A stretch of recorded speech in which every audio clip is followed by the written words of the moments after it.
shit my way. So you can go kick rocks, I'ma stack bricks up, build what I want to make. Yo, I got a lot of shit to say, so I'ma do this every day. I'll be writing things until I'm fucking buried in my grave.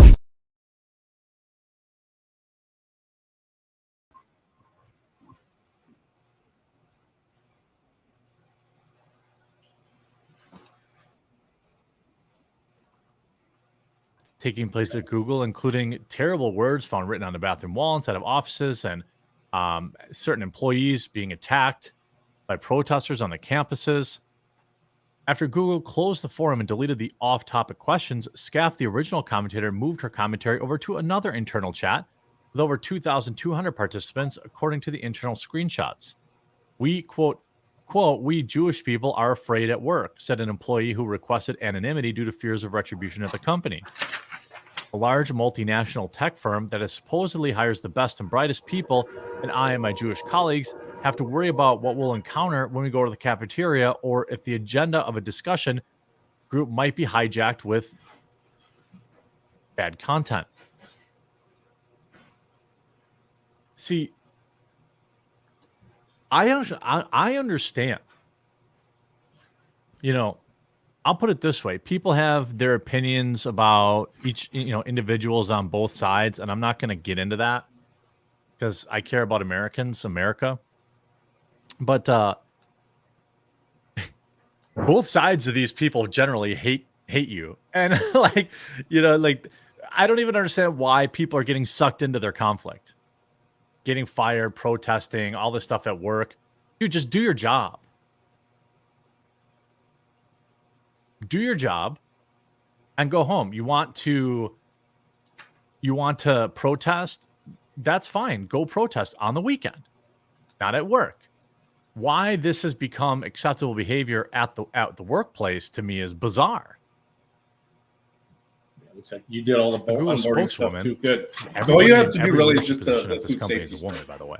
All right. A Google spokeswoman confirmed the incident, criticizing the off-topic and divisive questions. We were pleased to host an event to celebrate International Women's Day. Okay, so this is The spokesperson said. Unfortunately, before the event, a series of off-topic and divisive questions and comments were posted to internal forums. Our internal community guidelines team routinely removes divisive content that is disruptive to our workplace, and did that here. Why don't these people just do their job? Everyone wears You know? even if you're bald. Just do your job. Other comments submitted by employees question how the company would celebrate International Women's Day while still working with Israel. Mo Adele, all these people sound American as apple pie, by the way. An software engineer, said that it is important to question how the theme of the summit, her power, her voice, can be supported while ignoring the cries for help from Palestinian women. Bro, just sign up and go fight then. Okay. Now, one thing to remember though is that the conveyor belt that this product is on. Like, if you're that worried about it, that you're gonna let this stuff get you fired, you're gonna let this stuff dominate your life, you're gonna let this stuff, then go work for them or go join the military over there. I'm sure they'd love to have all those alphabet folks fighting alongside of them. Generally, whenever we're hiring, it's free. Mo apple pies. Google software engineer Faisal Martani criticized Gemini, the company's AI product, claiming she asked, quote, do women in Gaza deserve human rights? To which the AI told her to, quote, look it up online. Then there's that call-off number, the one you've been texting me. All this stuff, by the way, again, happening at work when they should be working. Is it any surprise that they rolled out Gemini and it was a complete disaster? All any normal person would have to do is look at the nonsense that is happening around these Google staff and Google employees and stuff like that, and know exactly why their products suck. It's just a signature register. You're just going to sign an initial, just that top one. Okay?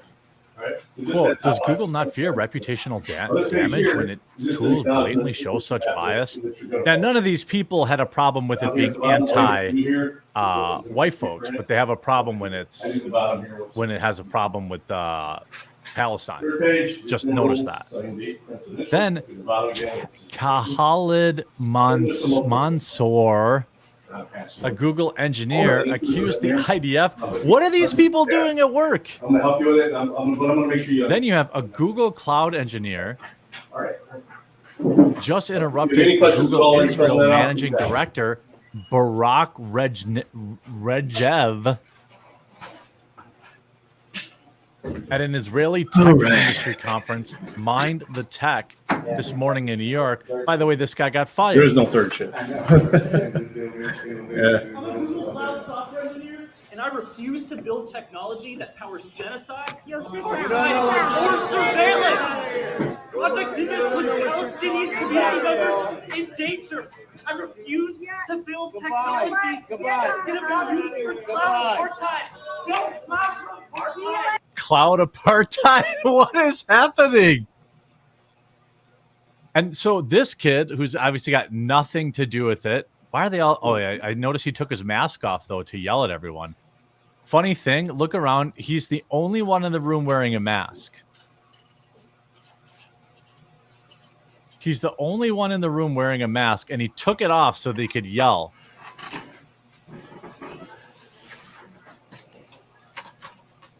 Project Biggest with Palestinian community members in danger. I refuse to build technology that's going to be used for cloud apartheid. Cloud apartheid. Oh, and he got fired, of course. Yeah. Like, who's winning here? When you get fired, right? This idiot gets fired. Nothing changes internally at Google. All you do is stoke more hatred between employees. And do you think anybody on either side of said conflict gives a rip about this kid? Does anybody think that there's going to be somebody, airdropping in unemployment checks to him? These are all children. They might be 30, they might be 40, but they have the mentality of children. They think that this will change anything. It will not. The way you generate change is to rise through the ranks at these companies and make change at a systemic level. Standing up and screaming when you are one of the most replaceable staff members on the planet does not change anything. It makes you look like an idiot. This is the equivalent of that soldier turning himself into a birthday candle. Anybody remember his name? Is anybody talking about that guy? Was there a immediate ceasefire? No. Everybody moved on and laughed at him. Just like everyone's going to move on and laugh at this guy. Jerk. There is value in understanding the way systems work. There's value in understanding the way people work. And standing up and screaming at them doesn't accomplish anything. All it does, it gives you an endorphin kick. It gives you a brief dopamine hit that you did something. And now on Monday, here we are Monday, 48 hours later, and he's unemployed.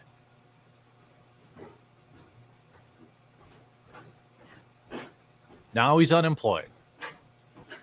So, and I'm sorry, did Google stop working with Israel now? Right. Oh, no? I'm gonna show them a birth certificate. That guy, turning into the Human Torch, did that do anything? Did that stop anything? No. So instead of getting smart and rising through the ranks and working at generating change, you're dead. This guy fired. I'm not saying that there's no value in protest, but you've got to work smart. not hard. You've got to move. You got to figure out how these people move, how they make moves. Screaming and yelling like a child changes nothing.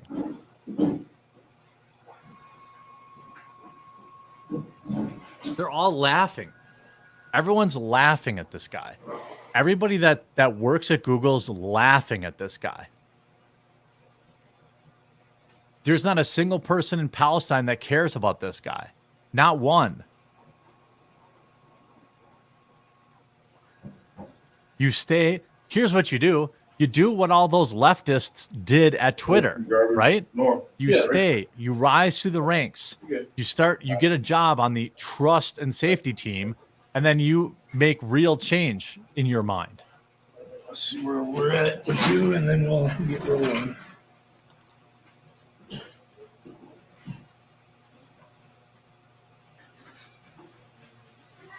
This is a good one.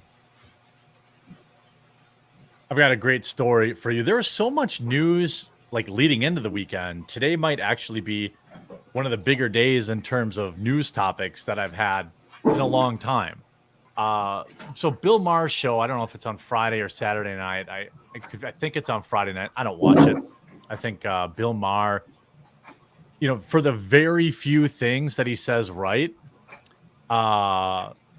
it's not worth hearing him blather on the unending amount of insane wrong things he says. Robert De Niro was on his show the other day and launched into one of the most legendary TDS meltdowns I've ever seen.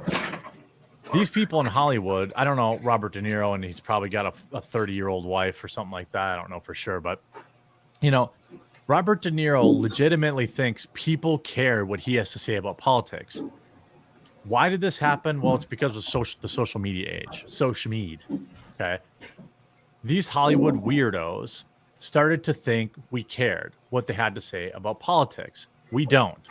There are people who care, who agree with them, right? There is what we would call stan culture or something like that. Like that exists. There are all sorts of weird people that hang on every word that celebrities say and everything they do. I got some tasks that you do. It's probably easiest to do it on your phone because these computers are pretty. What I can have you do They're is mostly bots. Since we're in the basement here, though, you can connect to the Wi-Fi. You see like these weird posts about like Halle Bailey, and they'll get like 500,000 likes in an hour, and you're like, what? Who even thinks about Hollywood celebrities? Michael J. Hampton 328. Yeah. But anyway, all right. I'm gonna send you a login. Robert De Niro launched into another foul-mouthed rant about Donald Trump on Bill Maher's talk show and said the ex-president wants to F with people. All right, cool. The 80-year-old acting icon blasted Trump as a total monster during his appearance on Friday night edition of HBO's Real Time with Bill Maher. Now, again, Robert De Niro, I don't think really has any position to talk about being a virtuous human being, being a good human being. He's such a mean, nasty, hateful person. I'd never play him as an actor because I can't see anything good in him. Nothing at all. Nothing redeemable in him, De Niro said. Okay. I don't know about you, but for me, I don't spend anywhere near this amount of time obsessing over politicians. Like, I'm taking care of my dogs, I'm taking care of my cats, I'm taking care of stuff around the house. I almost never think about the president, or in this case, the former president. But these people do. These people think about them nonstop. Yeah, the first one is to reset your login. It's like become their entire existence. Yep. Reset their entire personality. Me, and then open the other one up, and you'll log in with that. And the Academy Award-winning actor also took aim at the supporters of the 2024 Republican candidate, referring to them as people who like to F with people. Good, I do. Glad to help you. Maybe he's right about that. No problem, man. I like to shake it up a little bit. Well, I'm here. Now, when I say that, I'm not talking about, everyday Americans. I'm talking about people like Robert De Niro in Hollywood, or politicians, other people like that. De Niro had bashed Trump mercilessly for years since stepping up his public criticisms ahead of the presidential election in 2016. So how'd that work out for you, De Niro? You got him elected? That's what these people don't understand, is that they are so delusional. They are so delusional that they think regular everyday Americans who are going to work and coming home and then picking up extra hours on the weekend so they can afford to pay to see some of these Hollywood movies in their free time. You can use the 2.4 They don't on care. 5. When somebody who's worth $100 million tells them not to do something, most people are going to go ahead and do it. During the show that aired Friday, Maher asked De Niro for his thoughts on Trump's lead in the election polls, saying, "So why is Trump winning? What do you attribute that to?" The 60-year-old host added, "I mean, the poll at the New York Times polls this week came out, and maybe this will change it with the State of the Union address, but Trump is beating him rather soundly. It was quite a warning light. 48 to 43, also winning way more among women than he had before winning outright Latinos." Now, here's what I will say. I don't put a lot of stock in polls. I think that polls are dangerous. I think that they lead to complacency. I think that you don't need to go back further than 2016 and look at all the quote unquote polls that had Hillary Clinton winning in a landslide up until the very second the polls closed that night, had her outright winning by miles. So I don't know. The question is, okay, if the polls have Trump up, my ruined brain just thinks, oh, they must be trying to gas up, Trump supporters so they don't vote. That's unfortunately where my head goes. I don't have any evidence of that. De Niro simply responded with, "I don't know," before reflecting on Trump's victory in 2016 and sounding the alarm on his potential new term. "I don't want to feel the way I did, and many of us don't, after the election in 2016 where we couldn't believe that it happened. And we have to. And whoever the people are that wanted to vote for him and look like intelligent people around this, it cannot be. If he wins this election, you won't be on this show anymore. He'll come looking for me. There will be things that happen that none of us can imagine." Oh my God. All right. Take it. I mean, these people, this is like the next level of I'm moving to Canada. Exactly how many of the people that publicly stated they were moving to Canada in 2016 did they actually move? Is there actually an official count on Hollywood celebrities who said you just given me approval to do it. It's not required to start. I'm going to go out on a limb here. That way, if you're ever injured or if you actually do appear intoxicated and say, at work, you've given us permission to do a drug screen. 0 of them? I'm going to guess that 0 of them moved. So what is all this? Right? I got to read all these? Robert each one De is Niro just a thinks that different he's form. going to It's shut your normal down new hire Bill tax Maher's form, television I-9. show. Okay. Dude, Some of them does are De rules. Niro not know Sign off on. that Trump was president already? Does he not remember? Did he black out for 4 years? If you don't have your Trump direct was deposit president from info with you, you can go back 2016 and do to that later. 2020, and at no point did he shut down any television Or I can, shows. hook you At up no with a point did card he if you can't go figure after out Robert De Niro. At no point did he go after Bill Maher and shut them down. And on a similar note, remember these Yeah, just are skip that the one. exact Click on same the next people one. that said Trump was going to put people in camps. They said that as a fact. I believe what's his name? The oh my guy. That's totally irrelevant now. They're gonna put LGBTQ people in camps. That's what Trump's gonna do. I'm sorry, did he do that? No. So when all these people come back out and trot out the same nonsense that they did 4 years ago, it's like, do they not know that most of the country is like, wait a minute, he never did any of that stuff when he was president? It's okay. Okay, He yeah. never did when any you go of to the stuff sign, they go- said he would. First, you always look for the brighter Quote, blue that's button what or, happens in that kind of will be like a dictatorship, next or something which is there, what or he this, says you he can wants. continue. Let's believe him. Take him at his Then- word. Click your So sign. Robert De Niro's only you'll worried just turn your about phone what and might don't happen finish. to Oh, Robert De okay. Niro. Yeah, Don't if it lets you.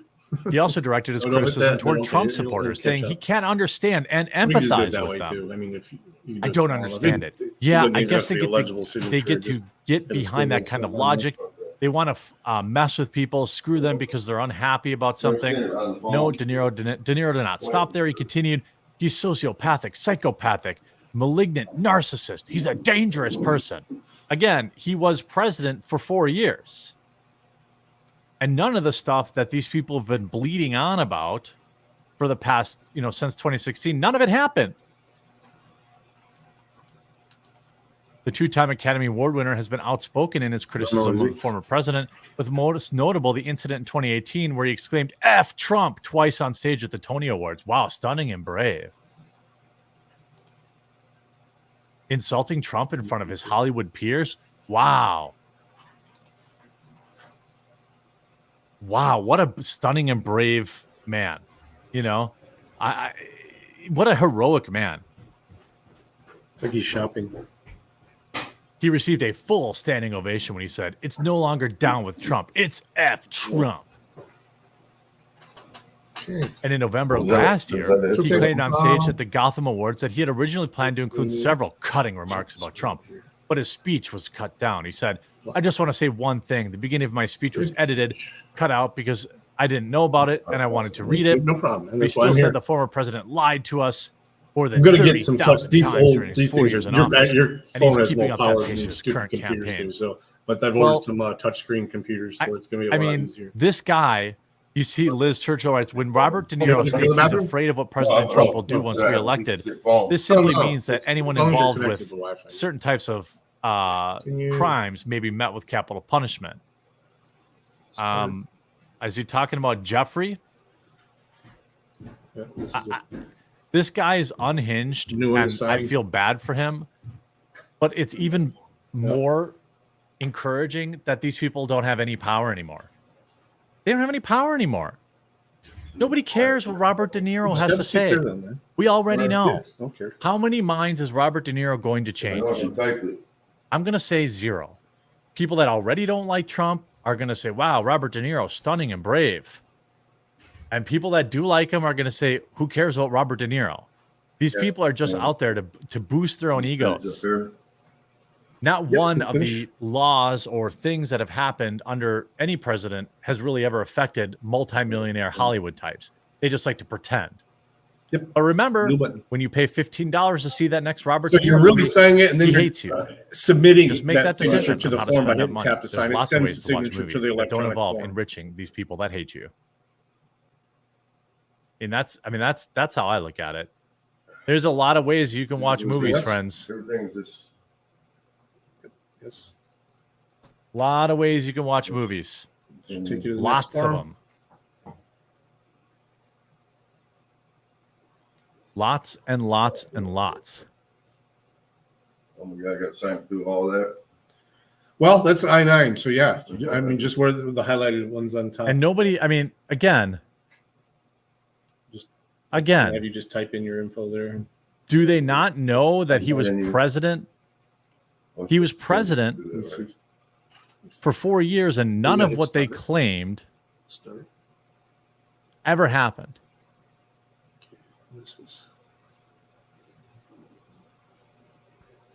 Now I want to get into what is perhaps the dumbest nothing burger on right-leaning / conservative Twitter I've ever seen. I thought at first perhaps it was just dumb, like engagement farming. You're good. Right? Which is what was happening with the stupid, trad wife cooking a cake where her chest was basically in the, the 99% of the focus while they bake a cake, and everyone talked about whether or not it was offensive or not, whether or not they're clout chasing. Of course they're clout chasing, right? It'll zoom well, I don't really know who this individual is. They follow me on Twitter. I follow them, but I'm not exactly sure who they are. But they started a firestorm over the weekend. The foreign policy analyst and news correspondent for who? I don't know. They have 233,000 followers on Twitter. I don't know who they are. They don't seem to be extremely popular. I don't know. This might just be a I weird think that's what was clout on grab. record. That it just So it started Oh, yeah, so this- where on March 8th, which was what, Friday or Saturday, they wrote this accent needs to be illegal. And women should be banned from doing manual labor like this. There's nothing feminine about American women. American women are literally men. And so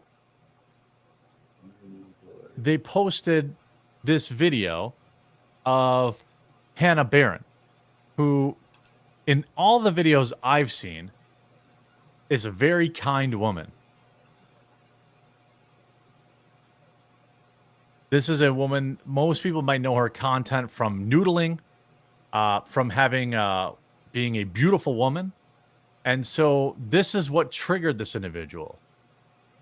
Good morning, y'all. Quick update on the house because I've been pretty terrible about giving y'all these.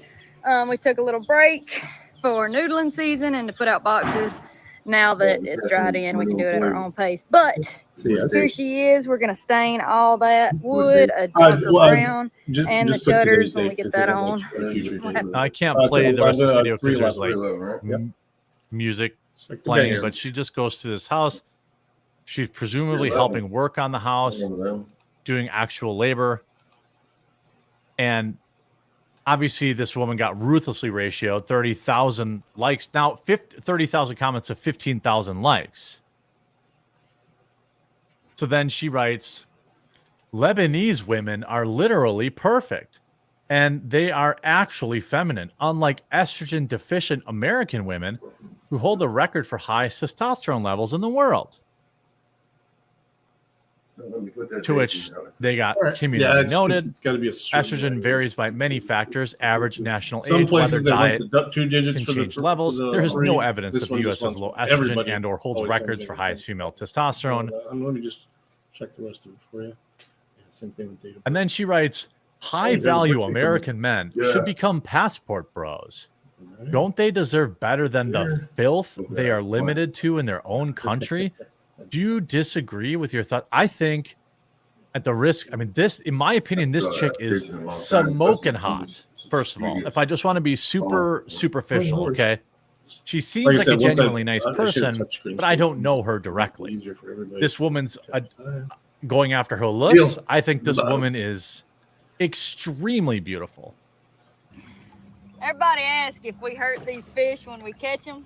Well, for one, we put that zip tie in there. I don't know, we've been doing it for years. This is probably one from this year, but obviously the fish is fine. The way I grab them is when they come up and bite me, I grab them with this hand. That's why I always get chewed up I mean, you saying this woman is not beautiful? here. And then I run this arm between their gill and their gill plate. When they're this big, you can run it between without hurting the gills. Because see, it's between the gills and the gill plate. Arm goes through, gills are not. This woman is probably less than 1% body fat. Fix that. I mean, she is extremely beautiful, in my opinion. Now, different strokes for different folks. Maybe people like, believe me, you know, you're not the maybe one I have to help. people with would this is why I disagree with that, but I would say that this chick is hot, Yeah, in my yeah. opinion. Had time to sit at home and Of do course, it. then more physically I was attractive offered to American send it to you, women, but I was just like, you know what? I think it'd be better if women, we did it like this. Eastern European women, obviously gets completely BTFO'd there. Liberate America from tomboy occupation. Now, this whole tomboy thing is extremely cringe and weird. Like, I find it very hard to believe that American men genuinely prefer the tomboy to the girly girl. Are you joking? So I jumped up on this stack of bricks here that we got to send back. I wouldn't say she's necessarily a tomboy. She's just not she's just doing normal work. So you got it. Now you see 55,000 likes. Jealous, LOL. Most guys would rather have a girl like this than some Oh, no, girly no, wimpy it'll be mostly princess. production. I Then, of just course, like- people are saying, I oh, had that a- makes you I had a gay, brand new guy which is working in insane. sanitation on first If shift. you don't like her accent, maybe, then you have this Isabella Moody something close. individual who's also like Something over here. the Not yet, worst but it accent. will Some be other as terrible things pick accents up. are usually loved by the people. British and Australian. It's 99, so just fill in the These, little blues. I mean, if these women, right, total mystery why you hate her so much. So you have the evil queen, looks just like her. She looks like Snow White. I mean, I don't know this individual, but you look like Marilyn Manson, bro. I mean, she's a very happy person, seems to be living her best life. I mean, I don't. Conservative Twitter is so weird. And then there's like this. There's this. Hold on a second. I wanted to pull this because then there's this other like weird discount Andrew Tate bro. Here. Any man that finds tomboys attractive is gay. What? You don't think this chick is hot? Y'all ever wondered what a 500-foot roll of 1 1/4 pecs looks like?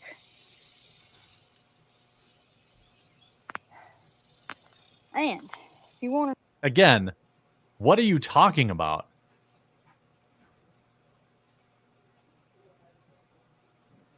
And they got community noted. Being attracted to a woman as a man is not gay. It's the definition of heterosexual. Now, again, you might not like the accent, blah, blah, blah, blah, blah, but it's so weird. Like, who are these people? Who are these weirdos that, like... I'm going to try to see if this girl wants to come on the show. I think that would be pretty cool. I don't know if that's something that she does. Probably not. But then she responded. So Hannah Barron responds to the ridiculous commentary about her ex. By the way, she's not even on Twitter. Good morning, y'all. I don't have a Twitter. I did at one point, but my account got removed for whatever reason, and I just hadn't got around to making another account.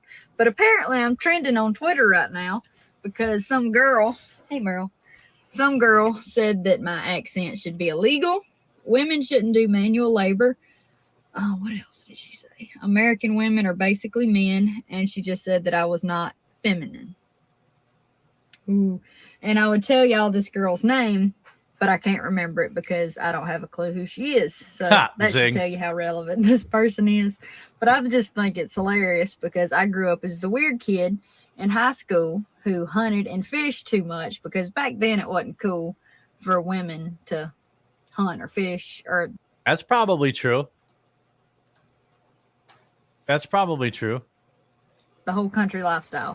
And I'm so proud of all the women in the outdoors now who are making that more cool or popular. So proud of us. I think we're doing great. But I've been helping Dad build houses since I was 15. Thank you. When I was a senior in high school, I taught kids how to weld in ag class. So I've done not manual labor. When I think of manual labor, I think of what my dad does. I'm nowhere near that. I just help as much as I can, and I try. And it's fun. And there's nothing wrong with that. There's a lot of blue-collar women out there who are also feminine. And what is even femininity? You know, like I have a few girlfriends who are into the outdoor stuff, and I don't view them as like a man. Just because they can gut a fish doesn't mean they can't put on a dress or they can't sew something or anything like that. And so I just think that you should embrace your own individuality. What is the... You should be yourself. And don't worry about what anybody else said, because these folks talking about me and think they're going to offend me, that ship sailed a long time ago. I've been getting picked on my whole life. I grew up around men.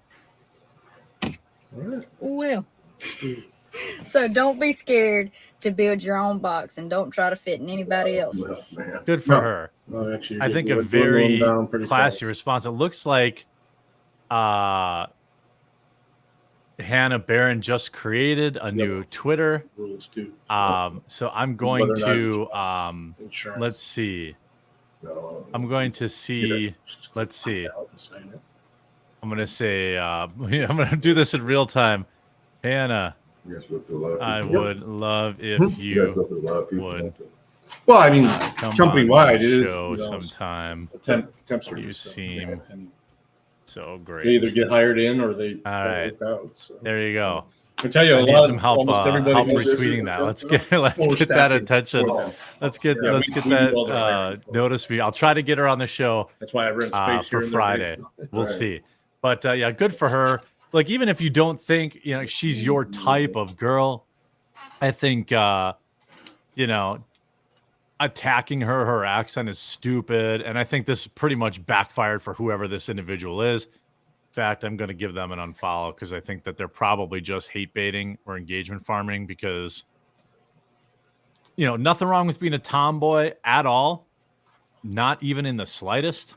And I'd rather 1,000 times marry a girl like Hannah than marry some twat who's like worried about how other women look on Twitter. But that's just my opinion. That's just my opinion. Let's see. I wanted to say, let's see if I can do, if you're not building a house, noodling or enraging women by living your best life on, I would love if Very you good, Tyler. Very good. had time. All right, so she said your first preference is second. All right, I'll reach out to you. My show. You're all set. We're live good. every day. You didn't miss any, by the way. 1 to 3 Eastern.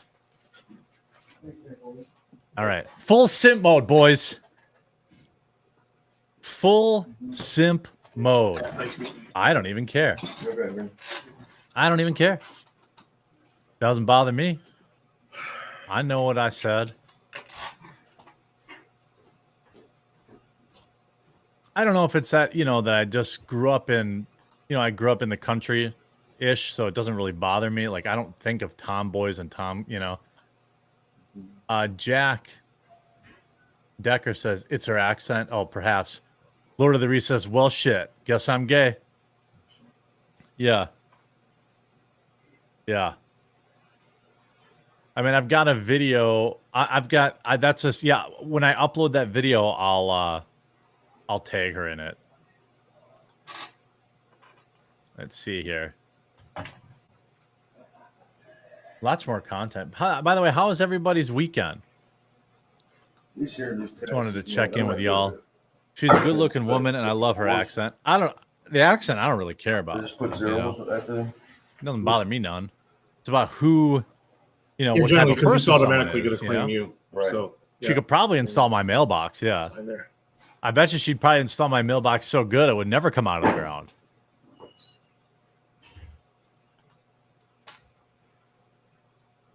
She's already gotten over 40,000 followers.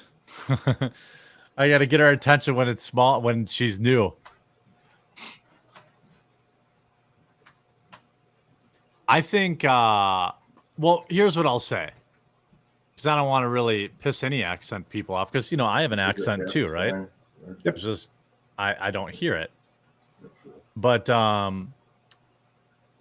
know, I think I'd rather hang out. Would you call that like Appalachian accent? I'd rather hang out with somebody with that accent than like New Jersey. Now, shout out to my New Jersey women. I love you, but I'm just saying, ranking gradiness of accents. You know, you all know that, you know, my all-time crush played a very prominent New Jersey girl. Yeah, it's just a new phone here. It's just and it didn't bot. Oh, the 40,000 follower account is fake. Oh, Steven, you're watching. Okay. So the one I hit was real.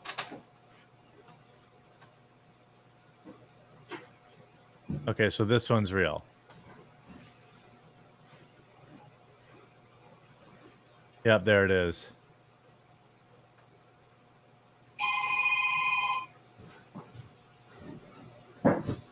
Hold on. I've already asked her twice. I don't want to.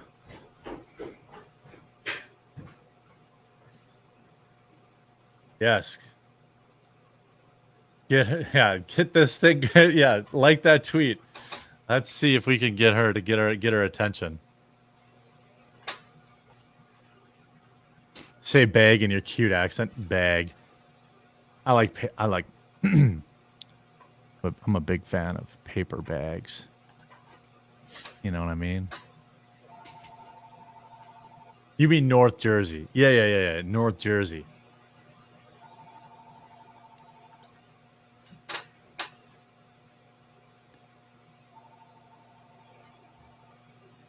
Hit up Black Rifle. They may have a contact. All right, I'll do that right Impact now. Employment. How do you like them apples? I'm sorry? Yes. I just happen to have the we are CEO getting and folks owner of ready Black for the next Rifle call in my for cell phone. employees at Vectrum. So yeah. Let's see. I don't know. It's He coming says this afternoon or later on this week. It's just I just sent them a few, but generally they just call and say, "Okay, I need 5 by tomorrow." Tell Hannah. So, and if you're one of the people that's already staged, you're one of them that I'll be calling. Have her on the show. Well, no, you could do the app online, and then once that's done, just text call on me a favor, and then I'll send you the electronic paperwork to do, and then we'll set up an appointment to come in and do the food safety and orientation. All right. Sure. Can you text your I have your that's this number that you're calling from. Okay, just text me your full name on this number to the number. Ooh, Valley Girl would probably be all-time most annoying. It's not even the Valley Girl thing. Would you say the ending all sentences in an upward inflection, like, is that indicative of the Valley Girl, or is that a different kind of thing? Because the upward inflection thing I can't stand. And then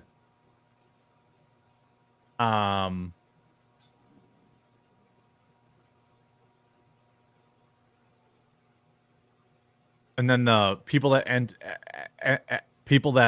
end all their sentences with right. So I was going to get some coffee, right? And then I didn't get that coffee, right? Like those, I can't. That is far worse for me.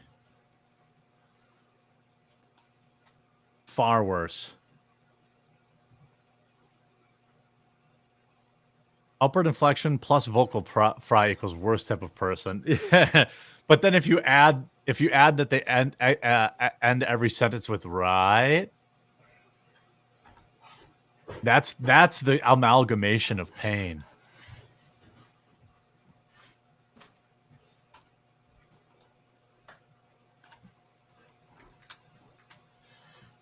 Like literally. Oh, Julie, you guys hate me? No, Julie, we don't hate you. Just the way you sound. Just kidding.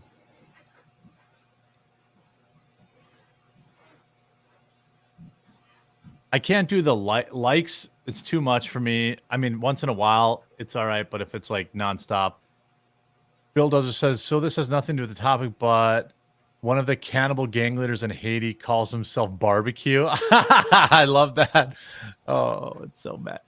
I saw that video going around. I saw that video going around yesterday, and I was like, dude just picks up a charred leg and eats a chunk of it. I'm like, some societies are just better than others.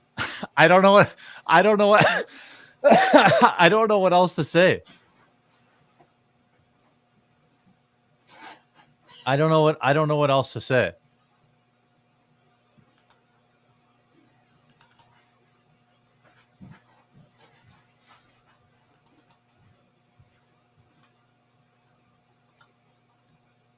I don't know what else to say. Barbecue. Okay. Let's talk about the Fibby. The Fibby. Birthday on here without having to go through the whole. Oh, it's For some reason, You know, when the there's a FBI faster isn't way to jump. spending What, their 71? time 72? destroying the lives of people if you for Jack, you just put down the trespassing, year. Yeah. apparently, Okay. apparently they're now looking Yeah, at at first teaming I up was going with through. video game You got to tell me companies I got to go through every to month. isolate, quote, extreme gamers. So it's March Now, 28th. the FBI does not have time to, for example, you know, address any of these people that were always known to them that end up doing terrible things. But that's right. The feds are coming for extreme gamers. The Department of Homeland Security and the FBI are in dialogue with Roblox, Discord, Reddit, and others. Gamers, of course, the most oppressed group of human beings on the planet, and it's not even close. Okay. Yet more. Just another example of more oppression gamers must go under. Coordinating with the FBI and Department of Homeland Security to root out so-called extreme gamers, extreme content, according to a new government report, noting that mechanisms have been established with social media companies to police extreme thought. The report recommends that the national security agencies establish new and similar processes with the vast gaming industry. You're going to want to keep a list of, you know, any of these people, any of these companies, by the way, that are partnering with them. You know, this is all we need now. We've already seen, you know, in America, not in North Korea, in America, Let me see. we've seen already the way they treat people for memes, for crying out loud. People going to prison for I'll memes. finish later. Yeah, that's good about direct deposit. You're all done. You're good. The exact nature of the Now, cooperation right between now, federal we'll get done with that. agencies and video game companies, Yeah, wasn't which that has bad for not you? yet previously been reported, is detailed in a new Government Accountability Office report.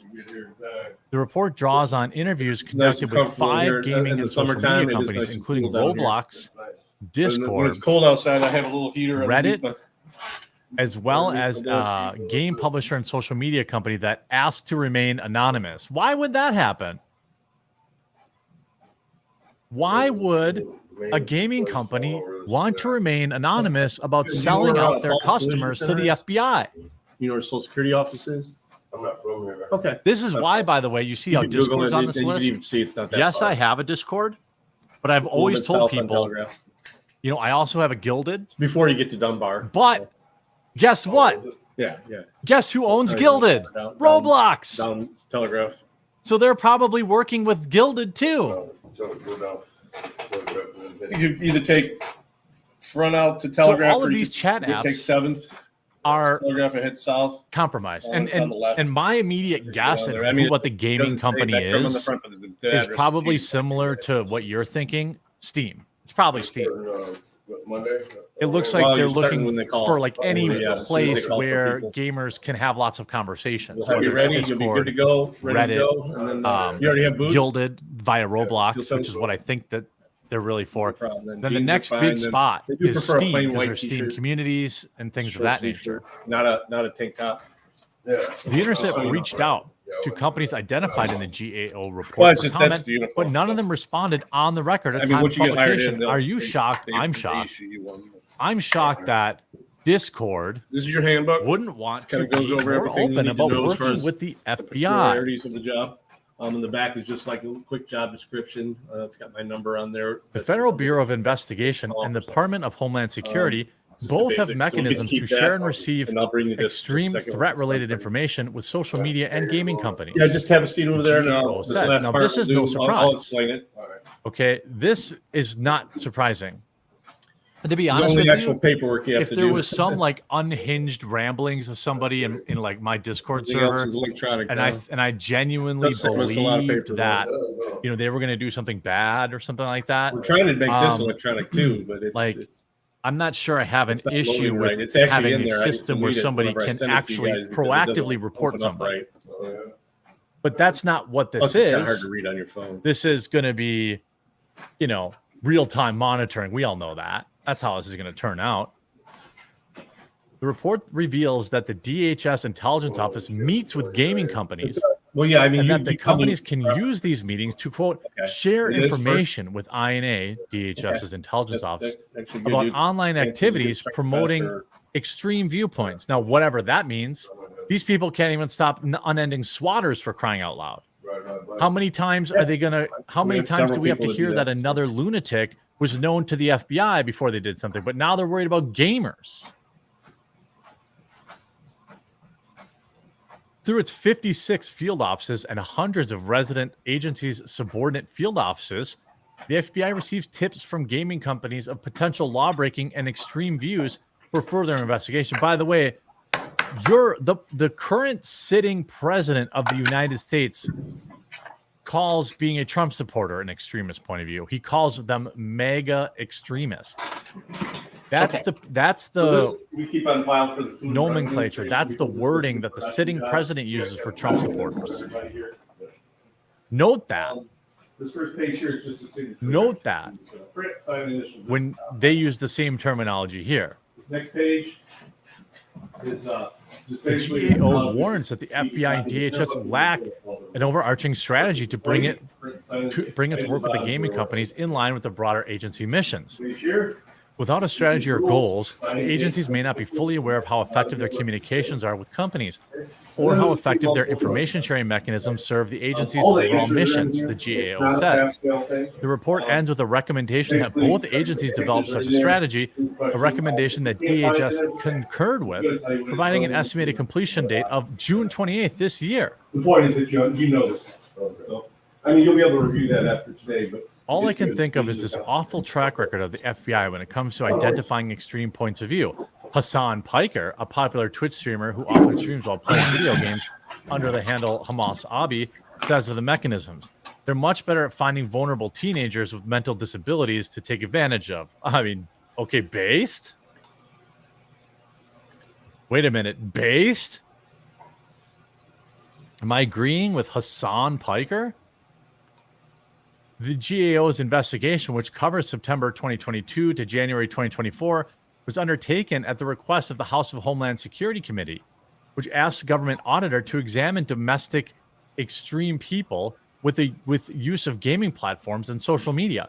While there's no federal law that criminalizes this kind of opinions online, since 2019, the U.S. government has employed 5 domestic threat categories. They are all defined by the FBI and DHS's racially, ethnically motivated, anti-government, well, of course that, animal rights, and other things. I mean, this is wild. This is what they're going to spend their time on, by the way. This is what they're spending their time on. You know? This is what they're worried about. What gamers are up to. How many of these people that we have to clean up after is the FBI coming out and saying that they were known? And ultimately, these people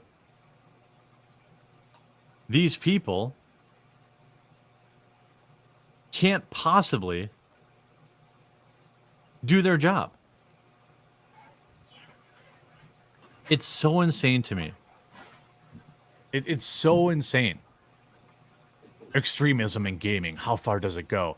Depending on who you ask, games can go from completely harmless to the devil's work. The foosball. That's the devil's work. A new report from U.S. Government Accountability Office shows that the FBI is looking into the idea of gaming extremism, working with some major companies in the industry. Yes, I'm sure it's Steam.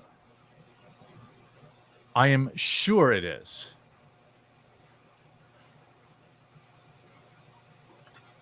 I'm sure it is. If I ask you all these questions, we're going to be bad. Well, I mean, it's I want to so explain wild it to to you. me. So, I mean, It's so I wild. prefer to you me. try and find them first. Yeah, right. I can tell you This is this: what they're green is working on. allergen, white is non-allergen. This is what yellow they're is working for on. floors, red is for bulk bags, blue is for machines. Just policing American citizens, of course. Gotta police That first police question- those gamers. pretty much it. So green According to the is national anything strategy, to the do with intelligence allergen community material. assessed that extremists emboldened by events like J6 pose an elevated threat. So we must invade their privacy. We must know if they've made an offensive meme.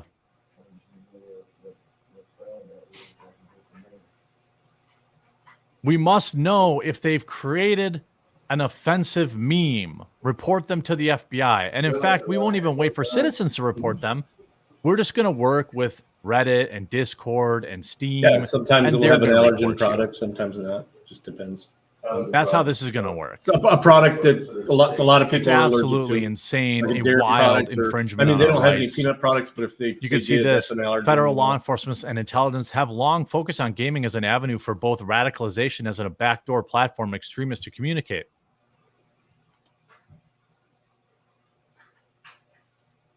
I mean, what? The assessment lists half a dozen U.S.-owned gaming platforms that identifies as popular, including Blizzard's Battle.net, Fortnite, PlayStation, Xbox Live, Steam, and Roblox. We must stop the glorification of bad behavior in our society. What? This, of course, says the ADL has testified to Congress multiple times about extremists using video games. In 2019, the senior vice president was asked by Representative Ted Deutsch if gaming platforms are monitored and if there's a way that AI can be employed. Great. Now I've got AI reporting me to the FBI if I say the gamer word. This is insanity. I think I texted the wrong person. Hold on a second.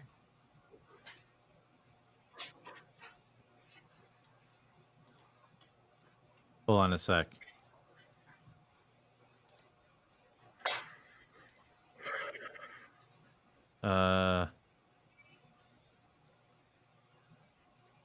Yeah, here, wrong person.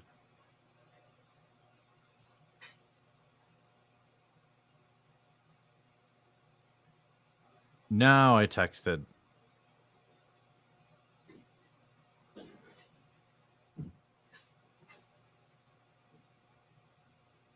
There. Now I texted the Black Rifle people. I accidentally texted Harley. Sorry, Harley. Sorry, Harley. I love Harley. Good dude. Good dude.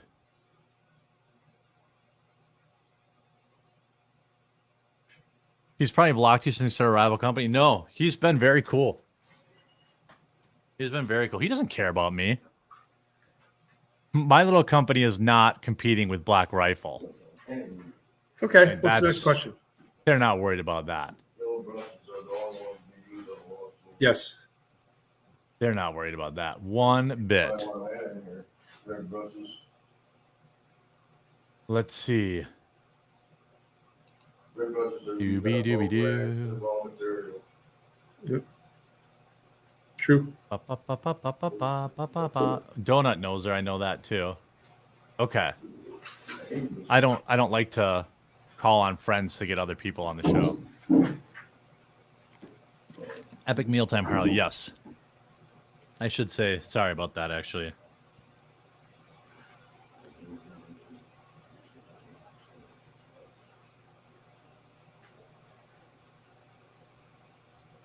All right. I'm wondering, did Timbo Slice cover? No, he didn't. Interesting. Very interesting. How is everybody today? No.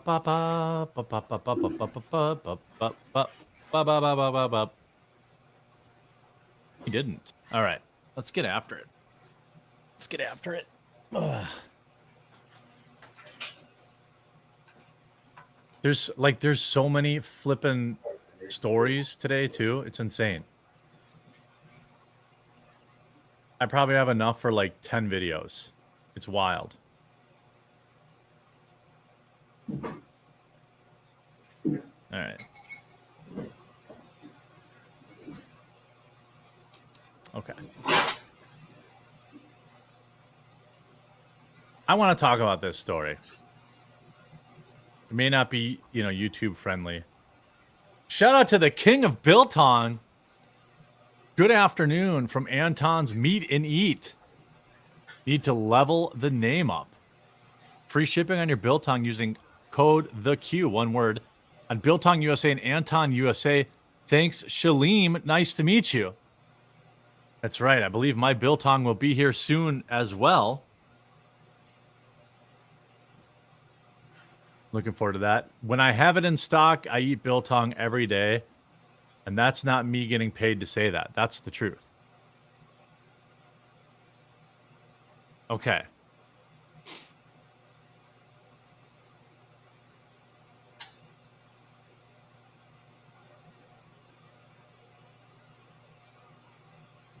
Hold on a sec. This is a story that dominated Twitter over the weekend. A terrible scene where two young people are what appear to be engaged in some level of mutual combat that goes way too far, that ends with one girl's head getting bounced repeatedly off the concrete, leaving her in critical condition. And of course, the internet's doing what the internet will do because it is a situation between two different races. So of course, it must be racially motivated. Now, I'm only holding the internet and leftists and everyone else to the same standard that they set during the great summer of peace between St. Floyd and those PD officers. I'm not going to show the video. Many of you probably saw it. Here's my interpretation of the video. A bunch of just fatherless behavior from a lot of people in general. Sorry? Oh, the break rooms you have access to them? There seemed to be some sort of mutual combat agreed upon between these two girls. And at one point, the black girl gets the upper hand and just repeatedly bounces an unconscious white girl's head off the concrete. You can even see at the end of the video, the girl's clearly having seizures from brain damage. It is extremely unsettling to watch, and it's just appalling.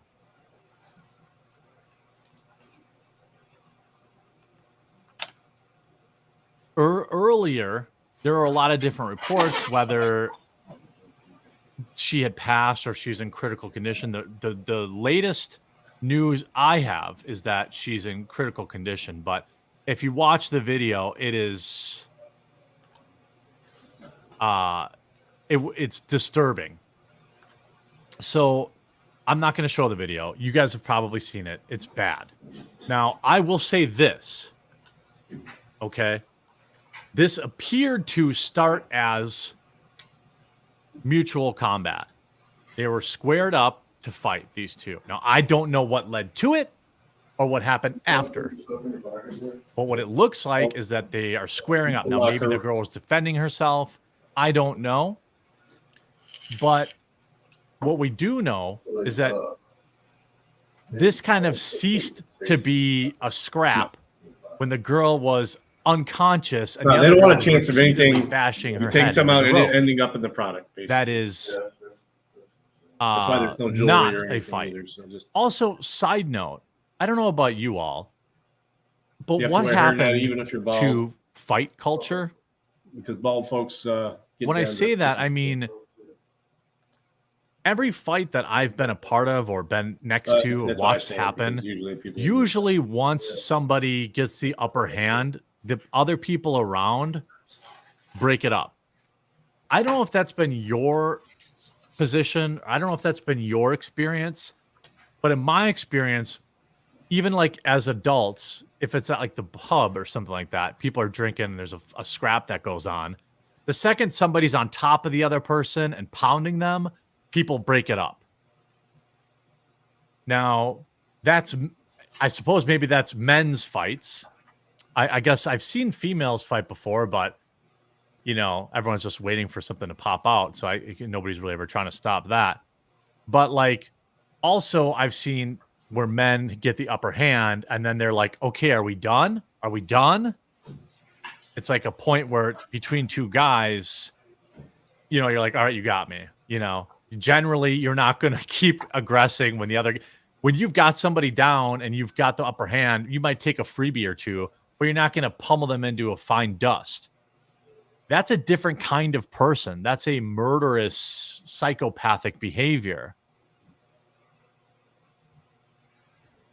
Now, on Friday, March 8th, a brawl broke out near Hazelwood High School involving students from that school, reportedly leaving one female with critical injuries. This is all we need Footage for now. of the fight. I'll Of reach course, out to you as soon as they there's let me always know. somebody that films it. Don't go by that.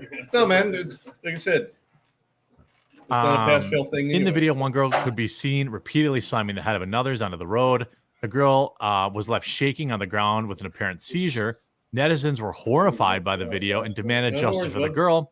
Again, you want to get into a fight, that's one thing.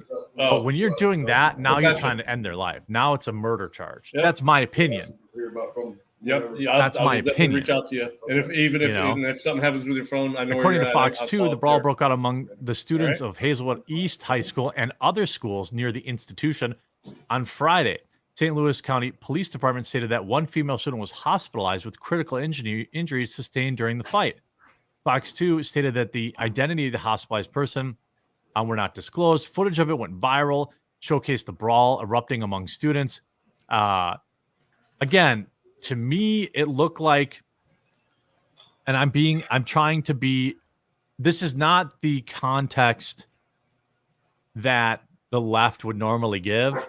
But in the video, from what I've seen, it seems like there's some level of mutual combat going on here.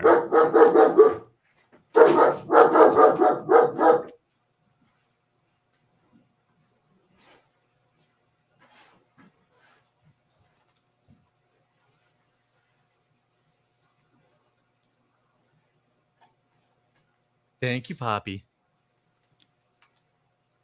It ceases being mutual combat when the person's like unconscious and you're still wailing on them. That's where like most normal people would agree. The dog agrees too. So obviously once the person's unconscious, it's bad. I'm not going to show the video.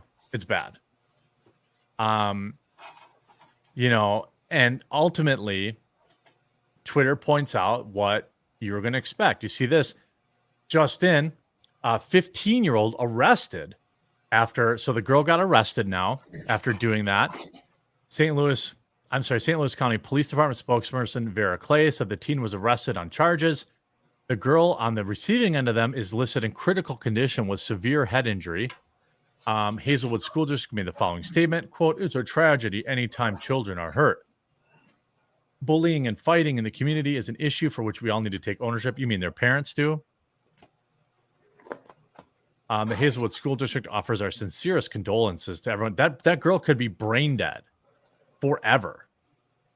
Like, legitimately, she could be completely brain dead for her entire life now.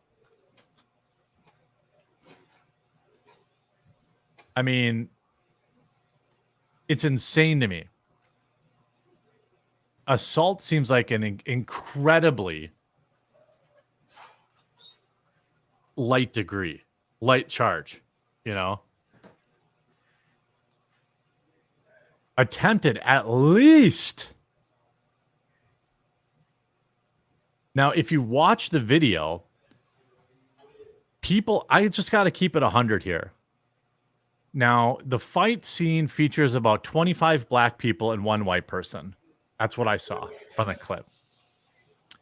There's inner fighting between just about everybody. And there is a point where a black person tries to push off tries to get the girl off the white girl. So I'm going to go out on a limb here and try to be fair about it. Now, I still think this woman, this girl, adult who did it should go to prison for attempt on somebody's life. I still agree that. But I'm not sure there was a racial aspect to this yet that, is being prescribed by Twitter. I think in this scenario, the person should obviously be sentenced, not with just, a full attempt on their life. The video is just brutal enough. There's no question about it, right? There's no question. And now 2 young women's lives are ruined. Two young women's lives are now ruined because of this. Oh, it's blurred out. Okay. 2 young women lives will never be the same. One of them will hopefully go to prison, and the other one could have permanent brain damage. Just parentless behavior all around.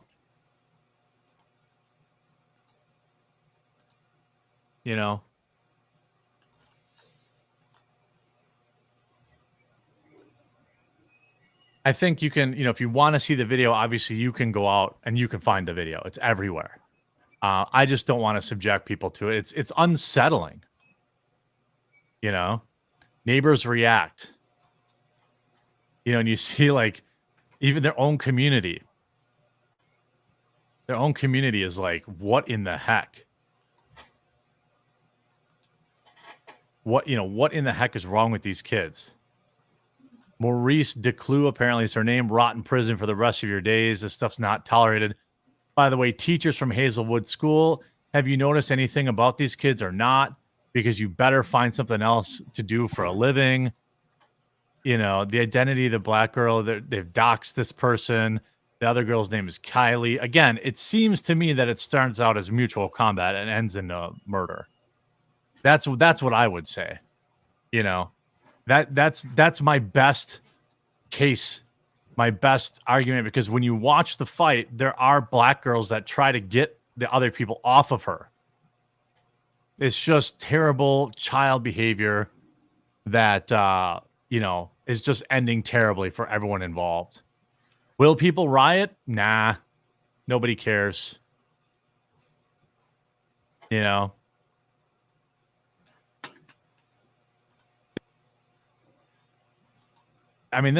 other 15-year-old should go to prison for 20 years.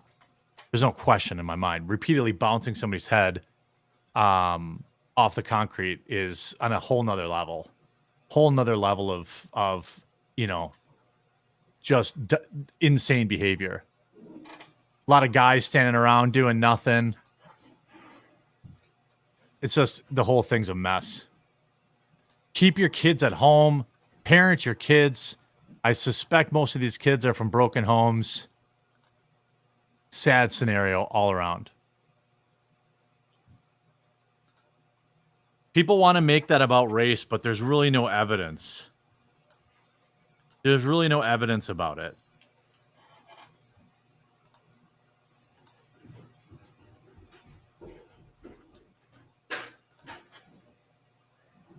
Looks like a bunch of dumbass kids taking part in thug culture. One of them's going to prison and the other one's eating out of a straw.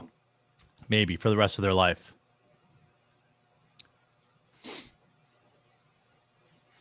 I'm not taking the race bait on this one. I don't think that there's anything racially motivated here.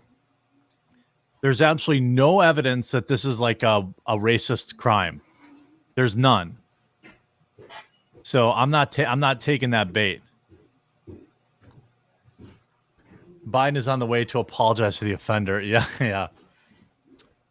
Now, if there becomes some more evidence, there is some racial stuff here. Hey, what's up, bud? Okay. I'm wondering if you had anything yet, or I'm willing to go on afternoons, whatever. Base stairs. You probably. Who knows? That girl could have stole someone's boyfriend. You never know. Right. The building and telegraph. Okay. there's no evidence of it being racially Cleaning up motivated. during the lines and At stuff least like as that. it stands right Let me now. see if, Obviously, if more Janelle information comes out, wants to speak, that's, you know, that's possible. Give me a second.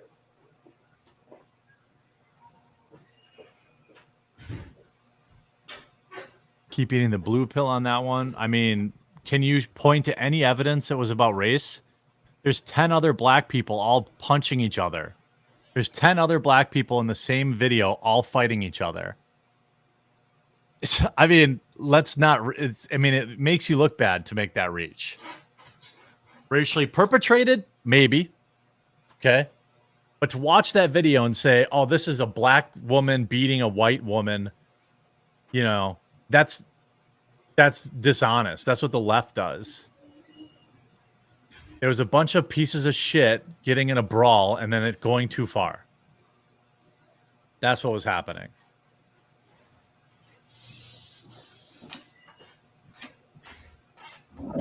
If that white girl's parents cared about her, she would have been at home after school, not out gallivanting around, taking part in this shit. What would the narrative be if this was one black girl with a bunch of white kids chimping out? Yeah, it would be terrible. I know. I agree with you.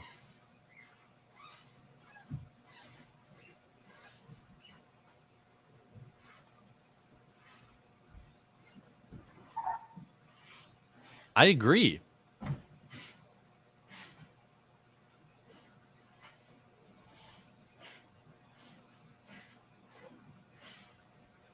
Okay, just that video. I thought you were talking about the fight videos in general. Oh, okay. No, I'm just talking about that fight video.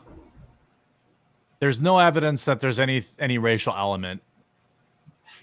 And to be honest, the video would be just as bad if it was a black girl bashing a black girl's head against the concrete. It's fucked. You know? It's messed up. And now at least two people's lives are ruined. At least two.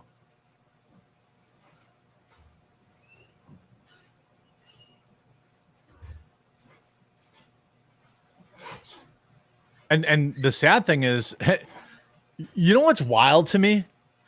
This is how dumb people are. By the way, we don't know who was filming it, right? Somebody filmed that. Watched a woman get killed on camera, basically.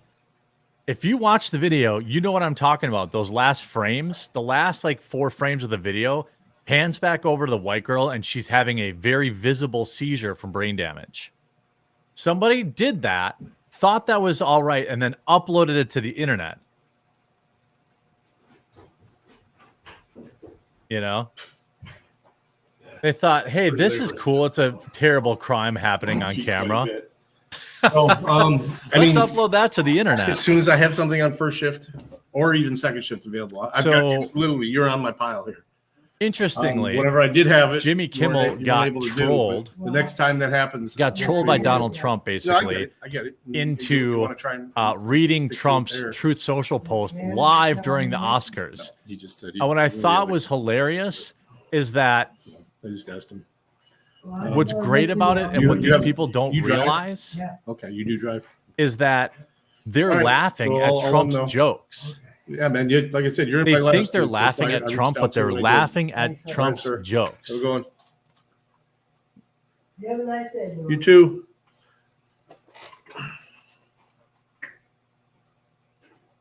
So Trump tweets this out during the Oscars. It triggers Jimmy Kimmel so bad he has to read it.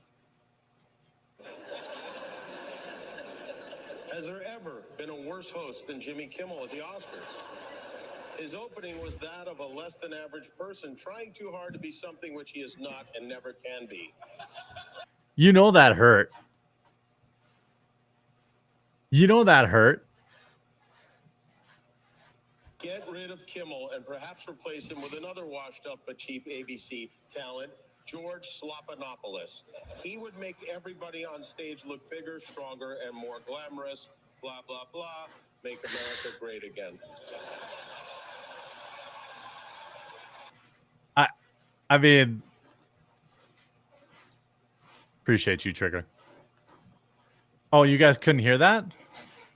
I can hear it. It's playing. Kimmel skipped over the stuff that is true because he wrote, also a really bad politically correct show tonight, and for years disjointed, boring, and very unfair. Why don't they just give the Oscars to those that deserve them? Maybe that way their audience and TV ratings will come back from the depths, make America great again.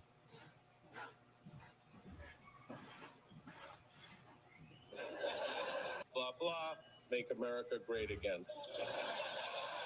You know that hurt him. You know he's sad about that.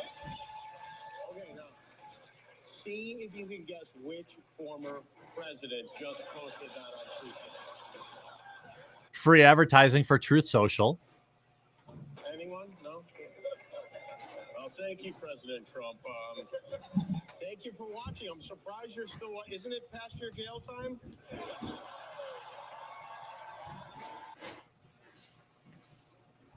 So stunning and brave. Accidentally advertises Trump, Truth. He gains no new fans, right? Nothing new. He got crushed live on air.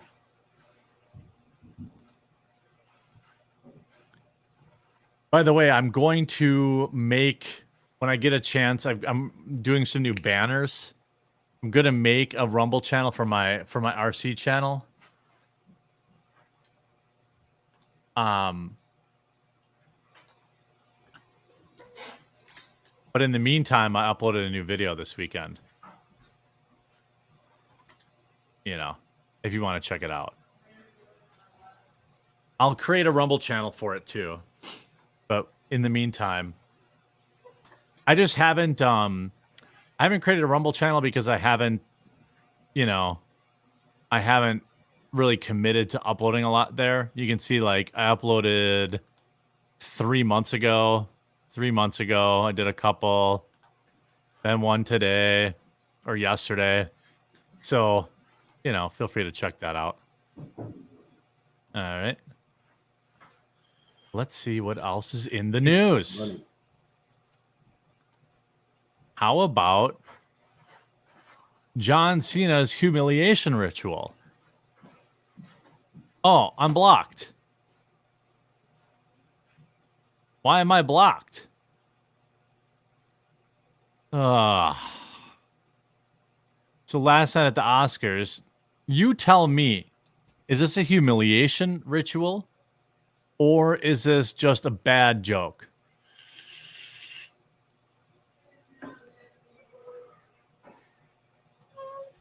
Costume designed by Jack.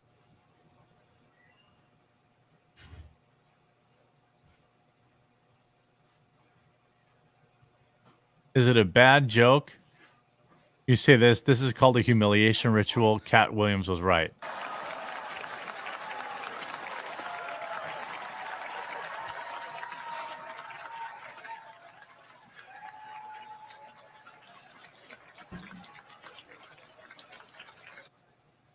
I don't know. I think, you know, if I look like John Cena, it'd be very difficult for you to get me to keep my clothes on. If I look like John Cena, I would be walking around everywhere like this. A lot of people jumped on this online, said, oh my God, it's definitely a humiliation ritual. I don't necessarily agree with that. I think it was a cringe joke. You know, because ultimately the category he was announcing was wardrobe. So, of course, you know, he's saying, oh, wardrobe is, you know, wardrobe is important. Look at me, I'm naked. That's the joke. You know, people are saying it's Illuminati humiliation. I don't know about that.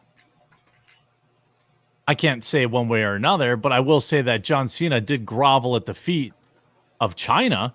That was a humiliation ritual. That I would argue with.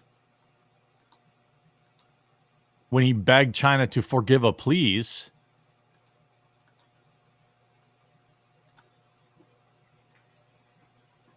You know, that's, I would argue, you know, more with that. Where is this? Cena, China. This one. You know, John Cena accidentally said Taiwan is a country. This is, you know, more humiliating. 我必须说现，我就是叫西娜，我必须说现在，在速度与激情中， Impact employment, I'm 我 speaking, 做 not gonna help you. 很多采访，很多，所以在一个采访。Well, what we do is we build together a little bank of people for whenever they do call for groups that we have them ready. So yeah, we are 可以用中文，速度与激情有人给我很多资讯 information，所以很多采访，很多 information。 I just said what we have, sir. Is there not an information word in the Chinese language? 我有一个错误，我必须说现在就是很重要。我爱更尊重中国，更中国人。我很抱歉。I'm so sorry for my mistake, he says. 对不起，我很抱歉。你必须了解，我很爱，很尊重中。 Again, that's what he did. That's what he said. That he uploaded that video because he said Taiwan exists. By the way, it does. Where else are we supposed to get our semiconductor chips from? Builder says, you mean forgive me, please.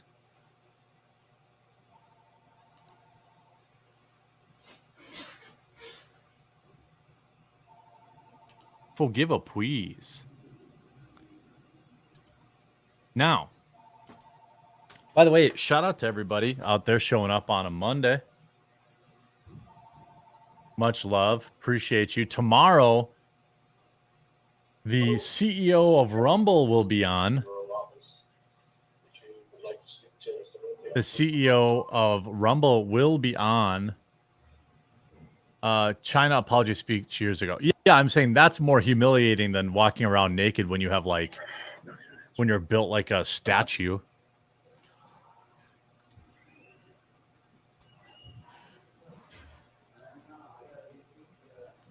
China, forgive you, Cobalt mine now. The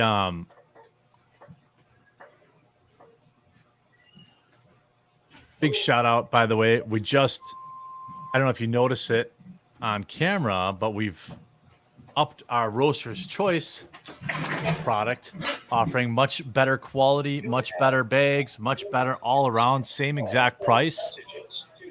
Our Roaster's Choice program is 50% off for your very first month.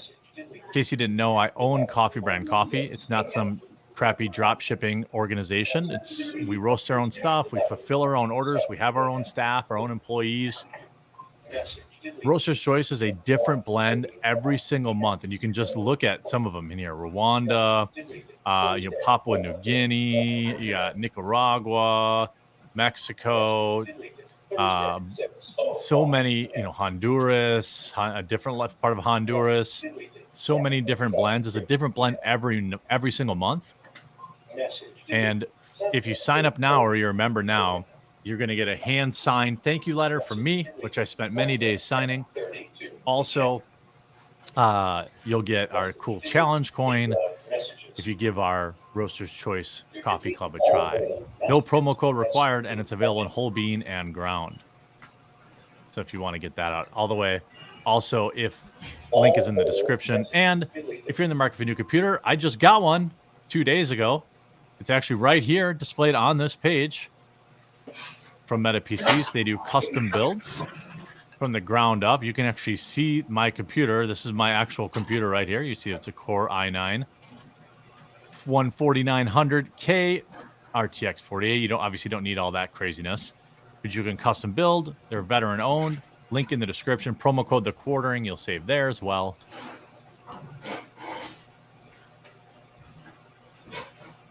I do own, yeah, Landers, can you believe it? I do own a coffee company.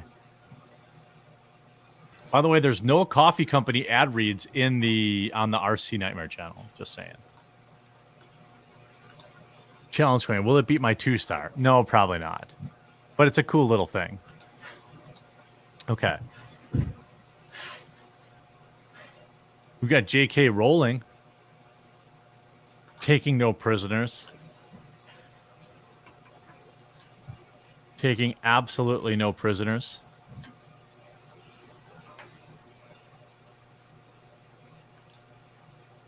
Only $7,700. Well, that's if you want to buy the stupid, crazy expensive one. You don't have to do that. It's actually $8,000. But you can, I mean, I put together a page with them. You know, they have towers that are under, you know, that are like $1,500. Here's $1,900. You know, you can get a good gaming rig from them for a lot less than, you know, what mine is. And guess what mine is, everybody? It's a write-off. All right. No ads, just CBC decals on all the RCs. I could probably do that, yeah. Mother's Day is coming up. Yep. I'm ever going to put up a light roast.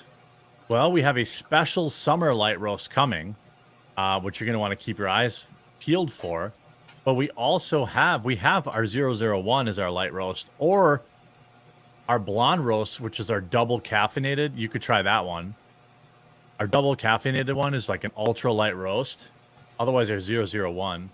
And we have an Ethiopian that's also light roast. So I have them both, bud.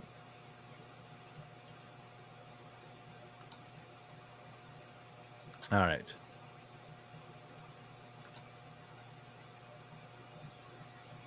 They're trying to throw J.K. Rowling in prison for misgendering.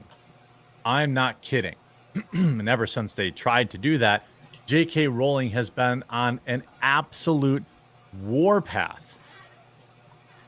Absolutely crushing woke weirdos on Twitter. And I'm 100% here for it. Now, J.K. Rowling is your run-of-the-mill garbage Hollywood woke lib, except for on this one issue. The issue is biology matters, which I think we all agree that biology does, in fact, matter. J.K. reported to the UK police for misgendering a broadcaster.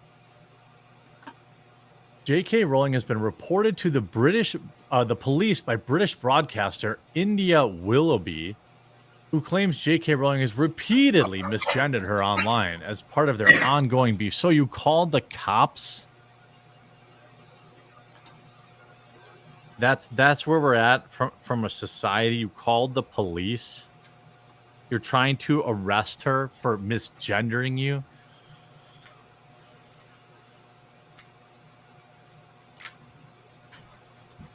India, the ex-Big Brother celebrity contestant who's trans, spoke to Byline TV regarding the issue, claiming that they've gotten Northumbria police involved.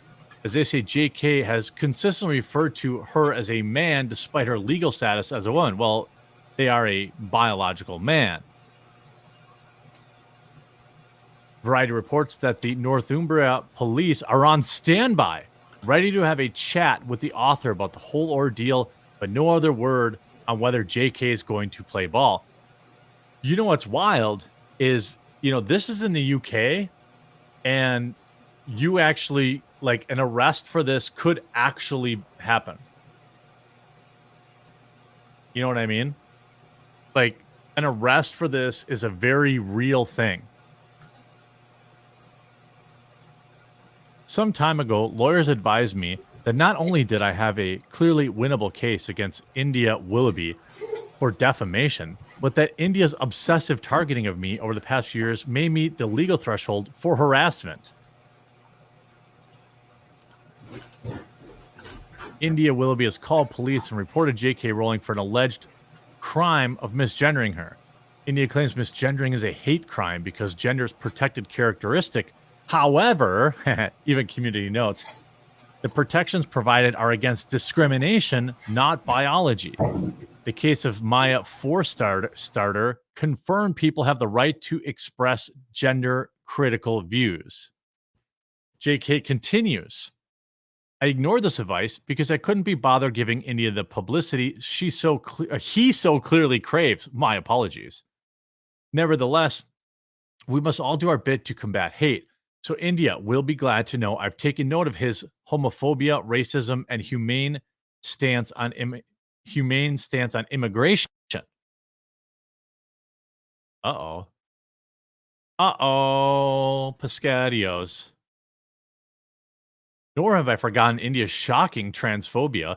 It appears to have slipped what passes for India's mind that he's previously called a fellow trans woman a man on this very site. Surprisingly, for such an eminent legal authority, he appears to have forgotten that the four-starter ruling established that gender-critical views can be protected in law as a philosophical belief. No law compels anyone to pretend to believe that India is a woman. Golly! Aware as I am that it's an offense to lie to law enforcement, I'll simply have to explain to police that, in my view, India is a classic example of a male narcissist who lives in the state of perpetual rage that he can't compel women to take him at his own valuation. Golly!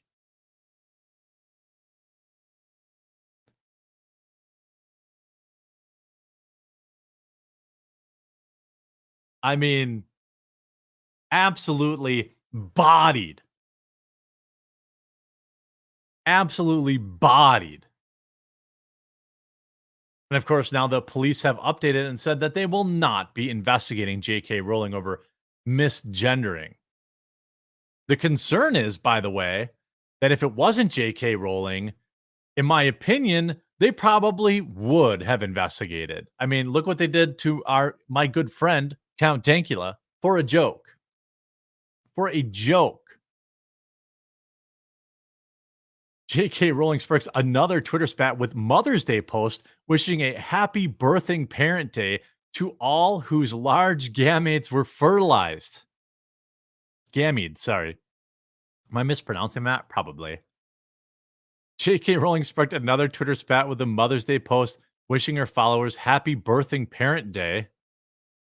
Harry Potter author tweeted, "Happy birthing parent day to all whose large gametes were fertilized, resulting in small humans whose sex was assigned by doctors making mostly lucky guesses." Now, the sarcastic Mother's Day post has caused a fresh furor on social media, with users accusing the Harry Potter author of stirring up division. J.K. Rowling has kind of turned into a pretty effective troll. Don't you think? Don't you think? She's turned into a pretty effective troll. Broadcaster Narendra Kaur replied, "Of all the ways Rowling could have used her star status to make a difference in the world, she chose to pick on a minuscule percent of an already demonized group of people. So sad." What? What? These people have the most power of anyone online.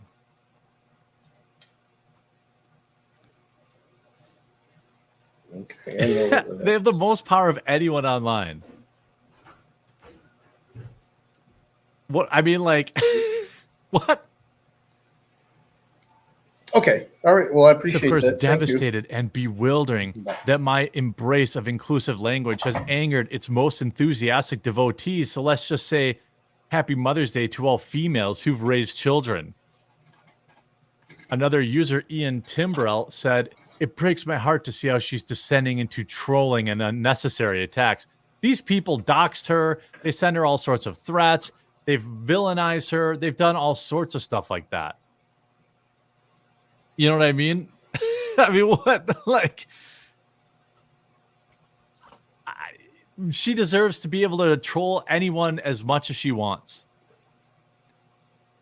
She could have wished all Happy Mother's Day, but decided to deliberately cause hurt and pain. History will not look kindly on it. History is going to laugh at you weirdos. That's what it's going to do. The 58-year-old has been particularly active on X in the last week as she's feuded with Willoughby. Willoughby claimed that Rowling had called her a man in a series of posts on social media. Willoughby is Britain's first trans newsreader. Still a man, though. Biological man. I'm legally a woman. Inbred, you must enforce my delusions. That's the thing that's where a lot of these activists, they go, they go too far. They start pushing people like me, people like me who are live and let live. Then they stick their finger in your face and they say, use my language. You must use my language. You must anoint, you must enforce, what's the word I'm looking for? Affirm, you must affirm me. Legally, you must affirm me. I mean, of course, this is backfired because J.K. Rowling is absolutely dunking all over this individual. Like, J.K. Rowling is, look, again, we probably wouldn't agree on just about any, politics. But look at this. How has she not been beat up and skinned alive for this? That's what people are saying to J.K. Rowling. Skinned alive is what they want.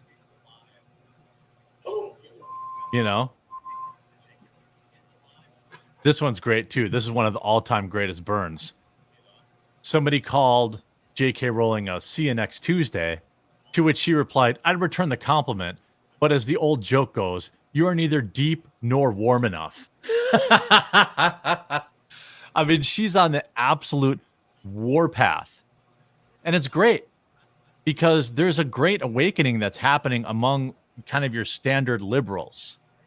And it's that we're not going to allow you to, we're not going to allow you to change what words mean. Women matter. And women are pissed that, they're getting saddled with crime statistics and stuff, the actions of men. I don't blame them. I don't blame them one bit. I don't like that people who are identifying as men, or I don't like that biological men are stealing away awards from females in competitive sports. I don't like that. So I 100% support J.K. Rowling's absolute nuclear trolling on this. 1,000%. And I just got perhaps one of the best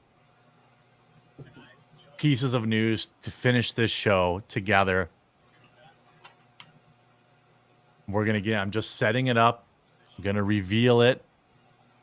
I'm going to reveal it to you. Hold on. What's he going to do? Do.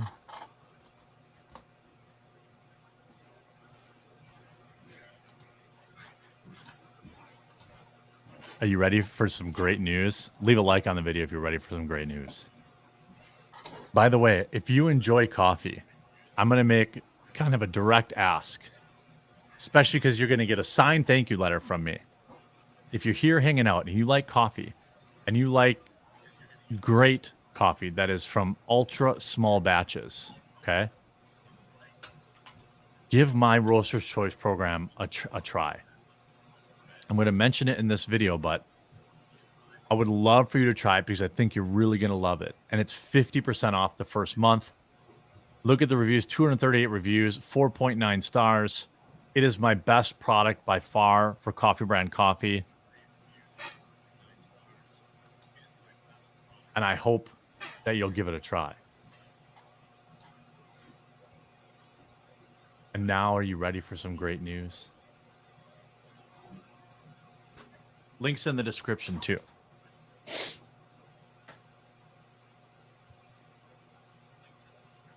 Hold, please.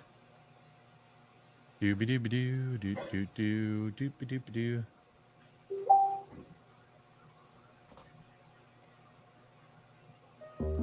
Oh, not that.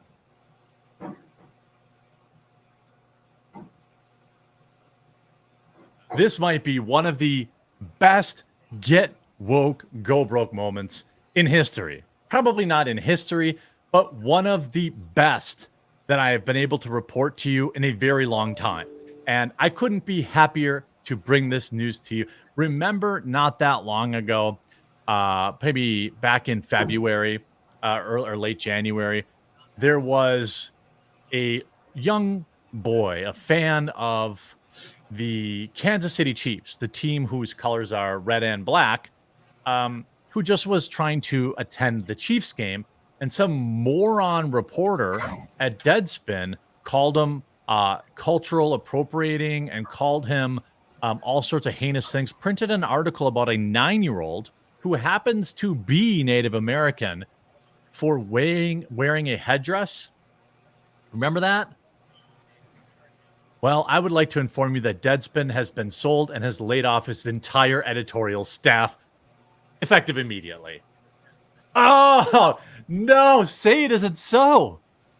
Say it isn't so. No, that's right. Deadspin is gone. Insert crab meme.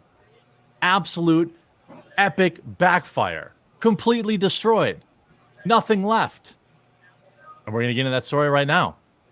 By the way, huge reminder, I really would love for you to try my Coffee Brand Coffee's Roaster's Choice program. We rolled it out with hand-signed thank you letters this month. If you sign up or you're a member, you're going to get that. Plus, you get a challenge coin. Plus, you get 50% off your first month. No promo code required. If you love coffee, give our Roaster's Choice program a try. It comes from a different nation every month. Promo code inDOCtriNATION. Ecuador, Guatemala. You have all these different, Rwanda. It's different. Honduras. Every month we rotate between light and dark. It's always super, super small batch. Link will be in the description down below. Give our Roaster's Choice program a try. It's available in ground and whole bean. 238 reviews, 4.9 stars. You're going to love it. Let's get to the crab meme. Deadspin lays off entire editorial staff after popular sports website is sold to European startup firm Lineup Publishing, and already we're finding out that happy endings are not just for fairy tales.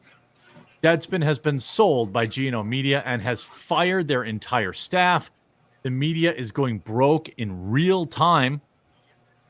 Deadspin was well known for defaming a young boy for wearing blackface at Kansas City's Chief game. According to the Daily Beast, they were locked out of their accounts and told to leave immediately. Quote, Deadspin's new owners have made the decision not to carry over any of the site's existing staff and instead build a new team more in line with their editorial vision for the brand, G&O CEO Jim Spanfeller said in the email. While the new owners plan to be reverential to Deadspin's unique voice, they plan to take different content approach regarding the site's overall sports coverage. Here's the email. By the way, have you left a like on the video yet? What an incredible day. I have some news to share regarding one of our sites in G&O Media portfolio. Recently, we were approached by the European firm Lineup Publishing expressing interest in purchasing Deadspin to add to their growing media holdings. Lineup Publishing is a newly formed digital media company described in their words as dedicated to creating, acquiring, and managing high-quality media brands across a variety of sectors. After careful consideration, the G&A Media Board of Directors have decided to accept their offer. I do want to make it clear that we were not actively shopping Deadspin. I doubt that. The rationale behind the decision to sell included a variety of important factors that include the buyer's editorial plans for the brand, tough competition in sports urinalism sector, and a valuation that reflects a sizable premium from our original purchase price of the site. So they got paid more than it was worth. They got paid more than it was worth. Deadspin's new owners have made the decision to not carry over any of the site's existing staff and instead build a new team more in line with their editorial vision for the brand, while the new owners plan to take reverential to Deadspin's unique voice. They plan to take a different content approach regarding the site's overall sports coverage. This unfortunately means that we will do it online now. Everything is online. We don't do anything on paper anymore. You're fired. Literally Right down the everybody website. gone. And there's the Spanish version too. Literally everybody gone. Listen, even I'm getting confused. How many times can I pop a bottle for the same goddamn company? How many times can I kill Deadspin? How many times can Julie DeCaro? I mean, everybody hates Deadspin. Now, I'm not a lawyer, but I can be pretty confident this does not get them out of the lawsuit. I think whatever lawsuit was pending, that carries over to the new ownership. This is definitely the feel-good story of the day. Have you left a like in the video yet? Hey, are you going to remember to try my Roaster's Choice? Give it a try. I have a feeling you're really going to love it. Popular sports blog Deadspin has been sold to a European startup firm, Lineup Publishing, with the website's new owners not retaining any of the current editorial staff. Deadspin has been owned by G&O Media since before 2019, before Monday's sale. Deadspin writers and editors were given 30 minutes notice before losing their jobs and being locked out of their company laptops. Woo-hoo-hoo-wee. Whoa. 30 minutes notice. I do want to make it clear that we were not actively. We already said all that. Per DeCaro, Deadspin staff were locked out of their company email accounts quick enough where they didn't even receive the memo from their CEO, meaning they likely saw it first on social media. Oof.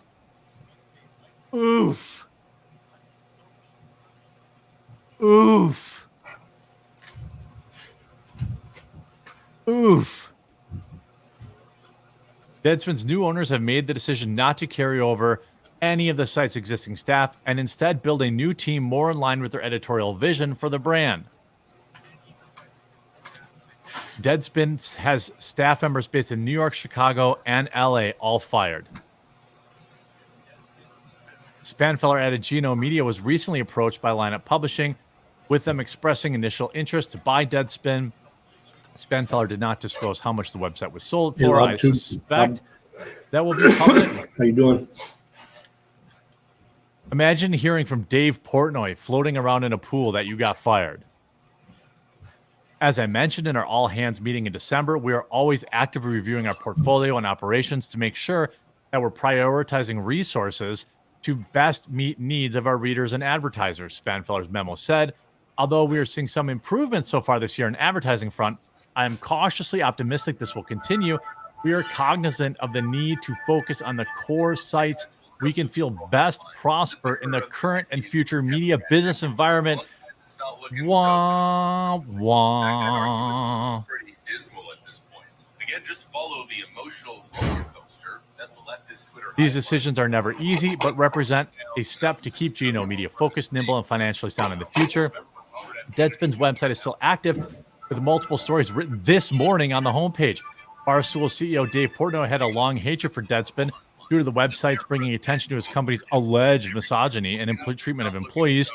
How many times can I pop a bottle for the same company? How many times can I kill Deadspin? How many times can Julie DeCaro lose her job? Portnoy said, shirtless while floating on his pool while recording himself. It seems like infinity, but here we are once again, a new bottle of champagne. Portnoy continued, this is just kicking a dead dog, but you know what? I'm not beyond it. To Deadspin, everyone getting fired again. These MFers don't get it. Being miserable, hating life, never laughing. It's never going to pay the bill. See you MFers on the employment line again. Victory, Portnoy concluded after spinning up a mouthful of champagne. I mean, what an incredible piece of good news. Holy crap, RFK Jr. Media is crumbling. Get woke, go broke is absolutely true. Look, I've talked about this before. Why do you think I'm trying to pivot to my coffee company more? You know, advertising dollars, revenue for, you know, really anybody, right? Whether you're, you know, a content creator or you're, you know, you're a media site, it has dried up. You know, like I said, I earn about half of what I did last year for roughly the same views. But I pivot. I get people to try my Roaster's Choice program. I do more live streams. I work out a deal with the wonderful people at Rumble where I stream every single day from 1 Eastern to 3 Eastern. This is what you do. The problem is, woke media like Deadspin was incapable of changing anything. They were incapable of making any real changes. And they're dead now. And I'm so happy for it. I'm so happy. Because screw Deadspin. Screw woke media. We saw Vice collapse last week. Deadspin's gone. Of course, people like Taylor Lorenz will say, well, what are we gonna do now? But what are we gonna do now? I don't care. Learn to code. It just doesn't matter to me. It's just so great to see these weirdos be erased. To be completely erased from, polite society. These jobs go by the wayside. Deadspin's never going to be relevant again. They're done. And were there some good people at Deadspin? I don't know. Maybe.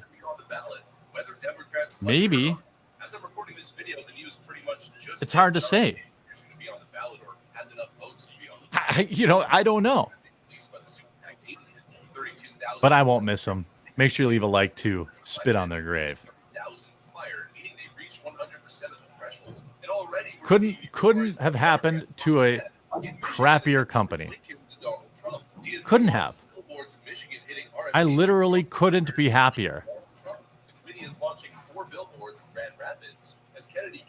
New York Post, New York Times, these places they're all getting cooked too. They're all getting cooked too. It's just true.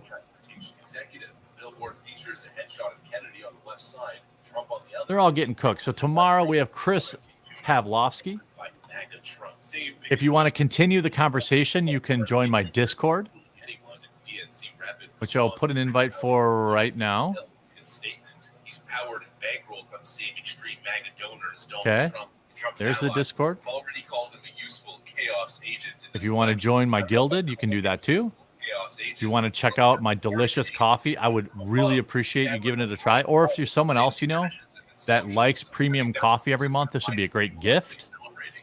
50% off on your first month. That's not going to stick around long.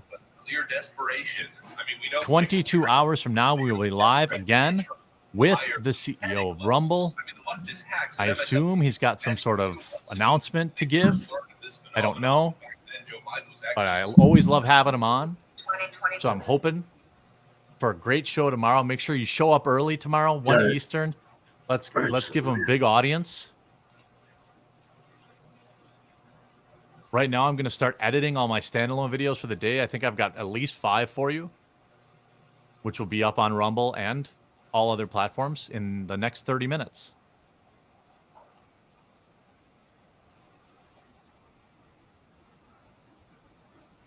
What am I playing off stream? Probably Final Fantasy Online.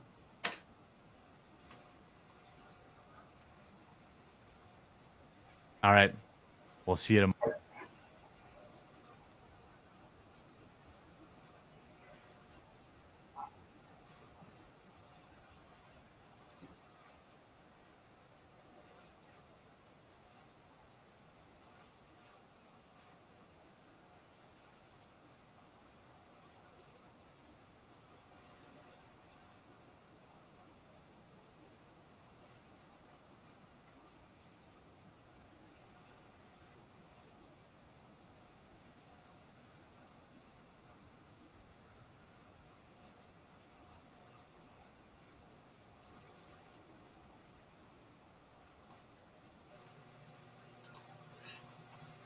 All right.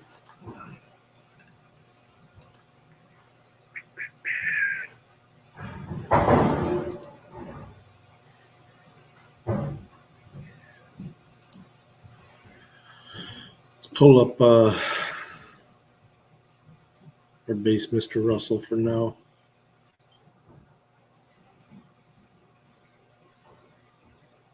Let's see.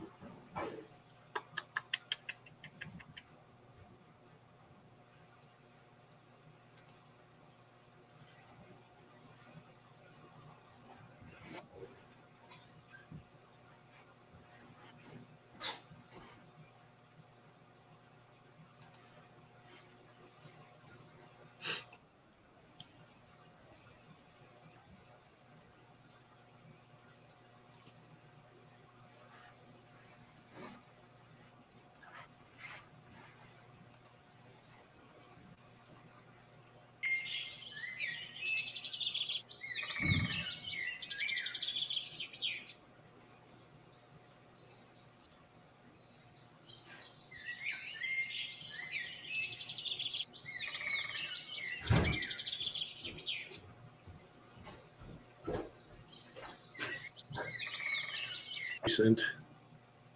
It's cute.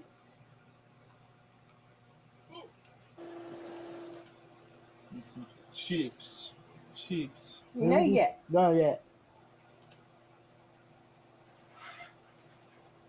Cheapies.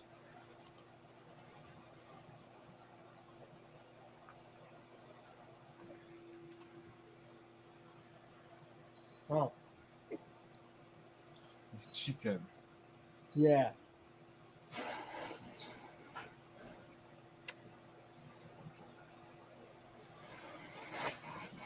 Love you, David. I love you too, right? Yeah. Be a help. I got you, sucker. Chips.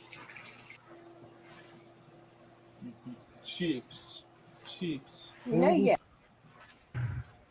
Hello there, you awakening wonders. Thank you for joining me for Stay Free with Russell Brand today. Like your grandma with a little Kleenex in my sleep or a tissue up your jumper if you're from the United States of England. Hey, I want to quote from the Rumble chat right now, Chef or Seth 2010. Once more into the free speech, dear friends, once more. This is where the campaign for our freedom lives large. This is where we may speak freely. This is where we don't care what side of the political spectrum or various, in my view, imaginary aisles you find yourself on. We believe in your individual sovereignty, your personal and collective freedom, and our right to oppose the establishment together. Because when you live amidst a spectacle, by which I mean a kind of performative reality as demonstrated by the Oscars ceremony, where that remarkable piece of work, Oppenheimer, wins numerous awards, quite rightly on the basis of its excellence, can still have its central message of contemplation, reflection, and understanding of the dangers of apocalyptic weaponry ignored. No real cries for peace. Cillian Murphy, of course, said, you know, I dedicate this to peacekeepers. What a fine sentiment. But meanwhile, Biden's State of the Union is dedicated to the warmongers. It takes an actor to call for any kind of peace. It takes a president to demand ongoing war. And how do you feel when you see, too, the spectacle of those adorned with glistening jewels mocking the poor of America? For surely Donald Trump, billionaire though he may be, is reaching the American underclass or ordinary Americans of all descriptions in a way that's dangerous to the establishment. You say what you want about Donald Trump. I know a lot of you love him, but one thing's for sure, the establishment don't like him. And I'm not confident that the establishment determine who they don't like and who they like on the basis of ideas like equality and freedom, for the establishment exists to sustain itself and serve global interests with occasional glistening cultural distractions like the Oscars. That's not to say everyone who's there is vapid and without value. I count many of those people as former friends, and I admire the work of many of them. But what is the America you believe in right now? Is it the America you see at UFC 299? Or is it the America of the Oscars? Or is it the America of the State of the Union? These are questions as a culture we have to answer. In our item, here's the news, we'll be looking at the vaccine firm AstraZeneca's legal situation and the new multi-million dollar deal they've done with the British government. We got so much to talk to you about. Only the first part will be on YouTube. Then we will wade into that sweet stream of freedom that we call Rumble, to express ourselves more openly. Jim, learn that sign language. Learn that sign language, okay? Learn to watch that stuff. That's not for the audience, darling. Okay, so last night it was the Oscars. I want to say hello to our friends like Alpine Sweet and Critical Thought, all these awakened wonders. And I also want to draw your attention to this hat. What are you saying about that, Sundown Snowscape, in the Rumble chat? What are you saying about that, Daniel Currell? What are you saying about that, Echo 1970? What are you saying about that, Miles X because 25% off it this week. It comes in a variety of colors and we treat them all equally because we believe in true freedom, and true freedom now means opposing the establishment. Remember, in our Awakened Wonder community that's there right now, you get access to exclusive content, like we made a video on the Great Replacement Theory. Is it a conspiracy theory of the right, or is it a political policy? To see that examined in depth, join our Awaken Wonder community. We make videos for you every week, and you can even tell us what you want to see more of. Do you want to see us cover the Kate Middleton story? Do you care about the apparent disappearance of Kate Middleton? And do you care about the legacy media's ability to nix that story and scrub that image off the internet as if it was Aaron Bushnell? Try finding an image of Aaron Bushnell, the American service member that set himself on fire. Try and find it now. Try have a little look for it. See if you can find it. Don't leave the stream though, because this is about to get exciting, because we are today analyzing the great spectacle of our time. The Oscars amounts to a religious ceremony in a secular age. You'll note the great golden statue might as well be a Buddha in Thailand, or the crucifix of our Lord and Savior. Tell me what the name of that is in, like in Rio, that one. What's that called? I know you lot know. Let me know in the Rumble chat or the Wake and Wonder chat, that great image of Christ in Rio. That central image is present, and Jimmy Kimmel jokes about Trump, and I think maybe forgets what's going on. We got a great offer too, because Rumble are launching a cloud service. I can't wait to tell you about that, because Rumble do care about Al Pacino. Who cares about Kate? Fair enough, mate. Fair enough. Fair enough. Christ the Redeemer, says Tesswell30. Yeah, Christ the Redeemer. All right, I'm going to do that link again with you with that.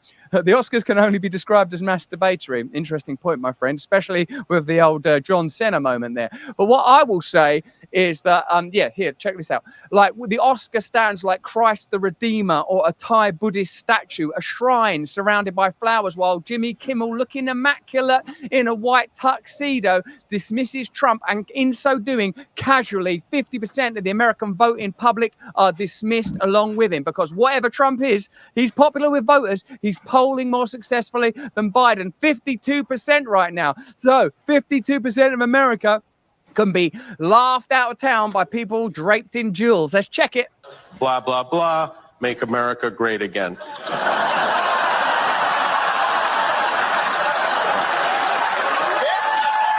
Okay, now, see if you can guess which former president just posted that on Truth.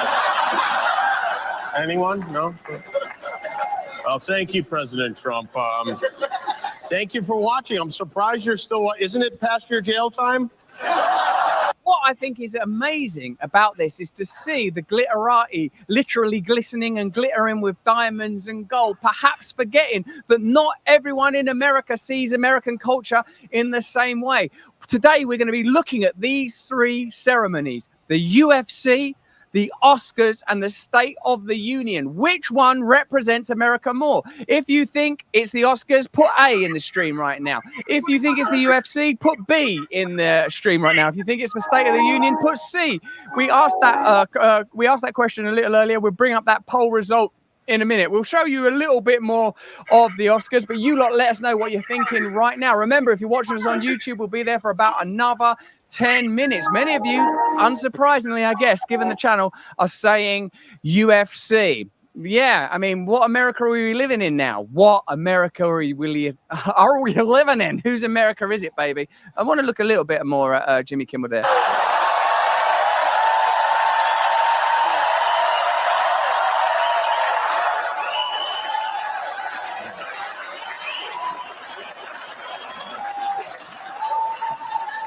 Focused on the important stuff for sure.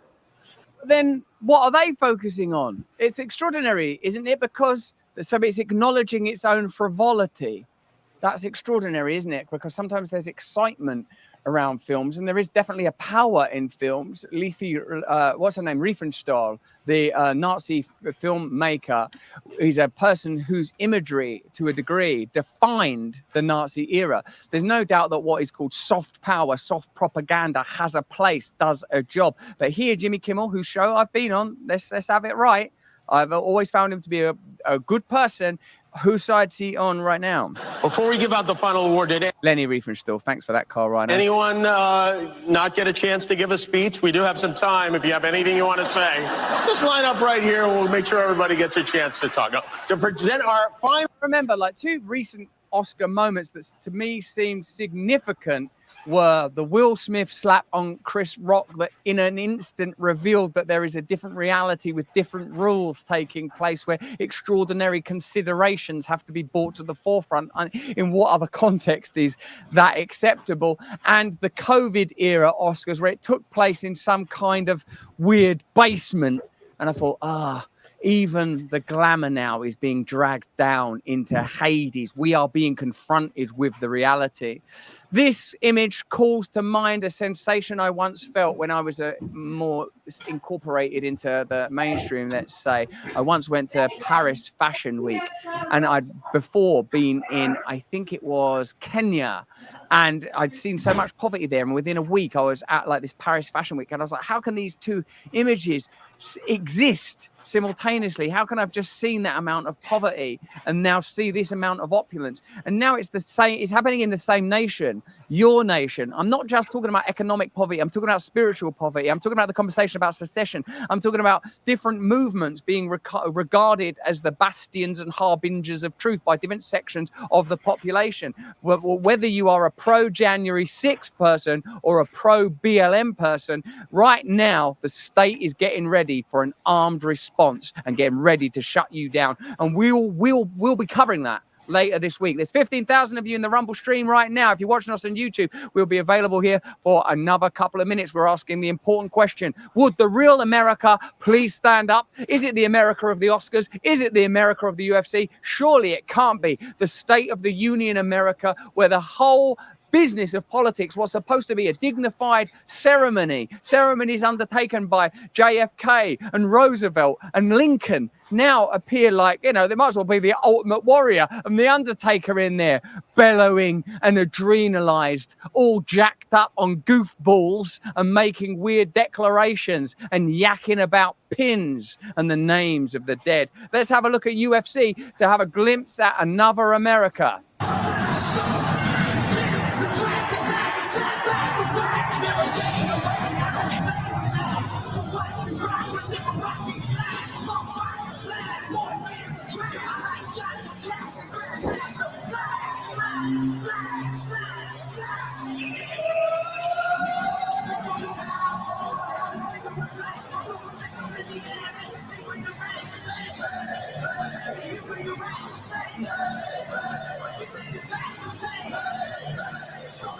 PBD, Bongino, Candace Owens, there's another America. There's another America. One side, the stars are those that you see in Hollywood movies. The other side is the stars you see on streams like this. Will the real America please stand up? Kid Rock is twisted. Goddamn white trash. There's an African child trapped in me. So much going on in the Rumble stream. All of that speech absolutely free. Where free speech meets, you get preach, baby. Listen, but the most evidently, here I am. Here's Russell. Yay, how's it going? Get Mahid on the show if you want. Listen, what I'm asking you is, what's the real America? And should the State of the Union be a propagandist event and a bread and circuses event, you might say? Like the Oscars, let's face it, the Oscars is a trade fair for the film industry. Oppenheimer is, in my view, a work of genius made by numerous people with astonishing skills. And we'll be covering this week the absurdity of a film like Oppenheimer reaching the level of cultural prominence that it has achieved, while we stand on the brink, and get this, because I'm proud of this portmanteau, Putinheimer. You can't reflect on Oppenheimer while provoking Putin into a nuclear war by arming a region that he regards to still have a significant regional relationship with Russia, let's say. So there you go, baby. We're going to be looking at that. First, let's have a look at the State of the Union. You didn't like Oppenheimer, Battlestone? I thought it was brilliant, man. I thought it was brilliant. I thought it was an amazing film full of amazing. I mean, that's the point of. You don't like it? No, the sound, Razbender. The sound in his movies is so bad. Well, I'm glad you can hear us right now, because that's an area where we sometimes have challenges. Okay, Dan Bongino in here. If Dan Bongino's in the chat right now, like Dan, hello to the Bongino army. We're all welcome here. Wherever you see yourself on the political spectrum, You've got to get together right now. There's no time for sectarianism anymore, because I believe it's 5 seconds to midnight, as they say on those nuclear war, prep sites. And also there was ecological ones. Okay, let's have a look at Inside Edition reporting on the State of the Union. It's an extraordinary piece of reporting, because politics has become, they always said in my country, politics is show business for ugly people. Now it's show business for old people. Joe Biden's rousing State of the Union address is getting lots of reaction. Stop! There's life in the old boy yet. Biden on fire. He's alive. He's alive doesn't seem like a high enough threshold to be celebrating. Good news, everyone. The President of the United States is alive. He beats at least JFK in the back of the motorcade and Lincoln in the theater. We're reaching new heights of having people that are presidents that can breathe in and out, even if they can't fully articulate sentences. Woohoo! 4 more years, 4 more years. Remarkable, fiery, powerful, vigorous. Overall, I think most people are going to say that looks like a man who's up to the job. Up to the job. Whoop did he do? Propaganda, fully immersive 360 goldfish bowl propaganda from every direction. Biden is capable. You remember when you kept seeing all that stuff where they were saying like, Biden sharp as a tack. Here's that one phrase they kept saying. He's very sharp. He's sharp. I've never known him sharp. Like the guy off Morning Joe. I believe his name's Joe, saying like, I know him well, and this. I tell you the truth. He's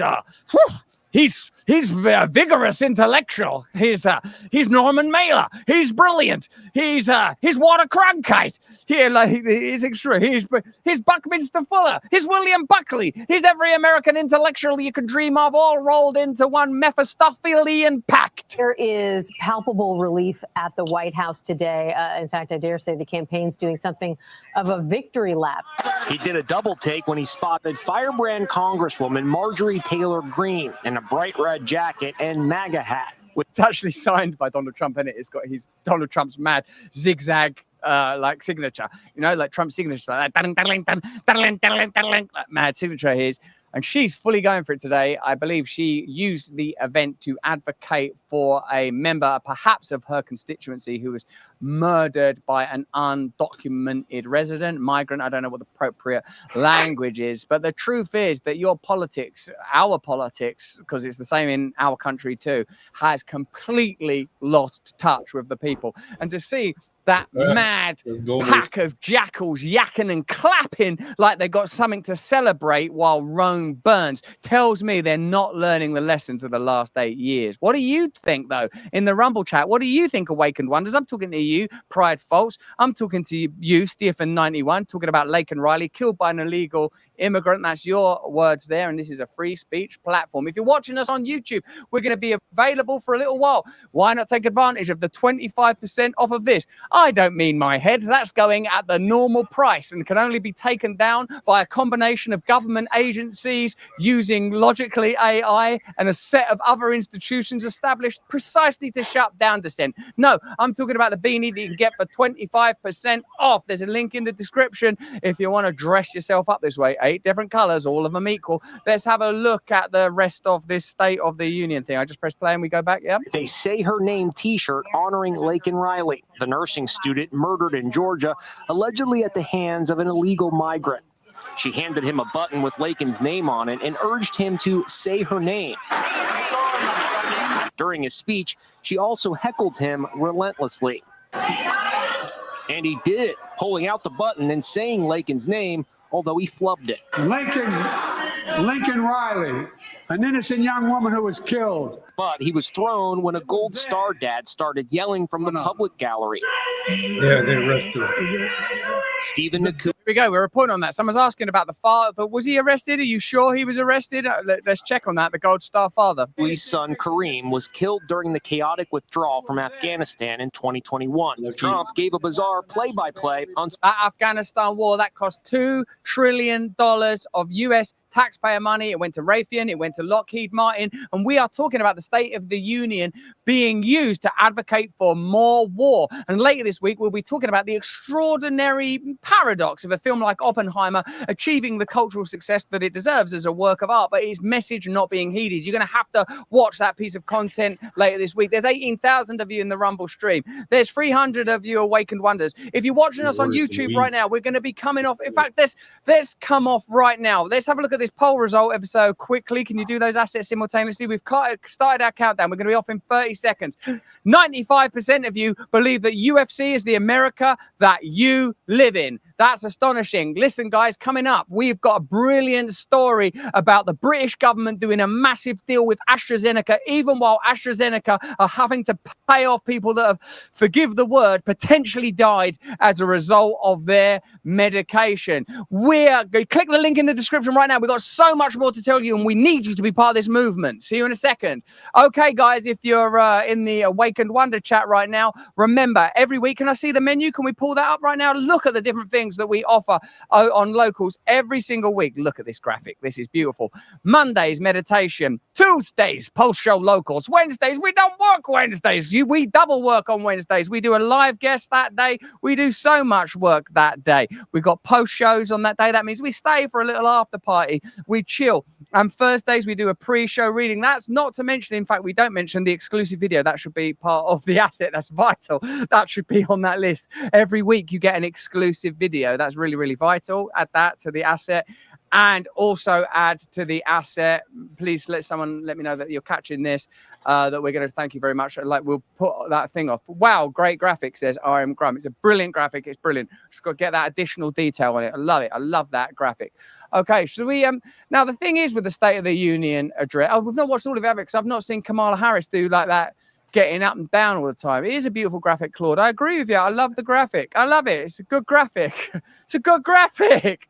I'll tell you, you wouldn't have got those in the days of bad graphic chat. Oh my, is it a pussy hat? No, this isn't a pussy hat. This is to unite us all under the mischief of the crow. That's what it's about doing. Okay, so listen, if I press play, we back to where we go from where we were in the State of the Union thing, yeah? A bizarre play-by-play on social media using childish filters to mock Biden. And the benefit expires in 2025. They are quite childish, but you know, there you go. Foreskin hat. Don't call it that. Something funny too. Don't be rude about my hat. It's 25% off this week. Don't you leave me alone. What's that about Francesca Martin there? She's a friend of mine. Hello there, Soup Dog 1 from Edinburgh. Hello there from Alaska, Arizel. Hello, all of you. You're all free. You're all welcome here. This is about bringing people together. If you don't start talking about wankers again, I won't bother that. Listen, if you want to see Gareth, you have to. Russell looks like Meg from Family Guy. Shut up, because I'm actually doing a stream now. Don't make me self-conscious, baby. You better give me some compliments. You better give me some compliments fast, or I will become as repetitive as the President of the United States, Joe Biden, who every year seems to give the same State of the Union speech. Look at this. Build the economy from the bottom up and the middle out, not from the top down. To build an economy from the bottom up and the middle out, not from the top down. Building an economy from the middle out and the bottom up, not the top down. Dear, COVID-19 no longer need control our lives. Today, COVID no longer controls our lives. The pandemic no longer controls our lives. The only nation that can be defined by a single word, possibilities. Actually, I can define it in one word, and I mean this. Possibilities. Possibilities. I'm a capitalist. Look, I'm a capitalist. I'm a capitalist. I'm a capitalist. We pay more for the same drug produced by the same company in America than any other country in the world.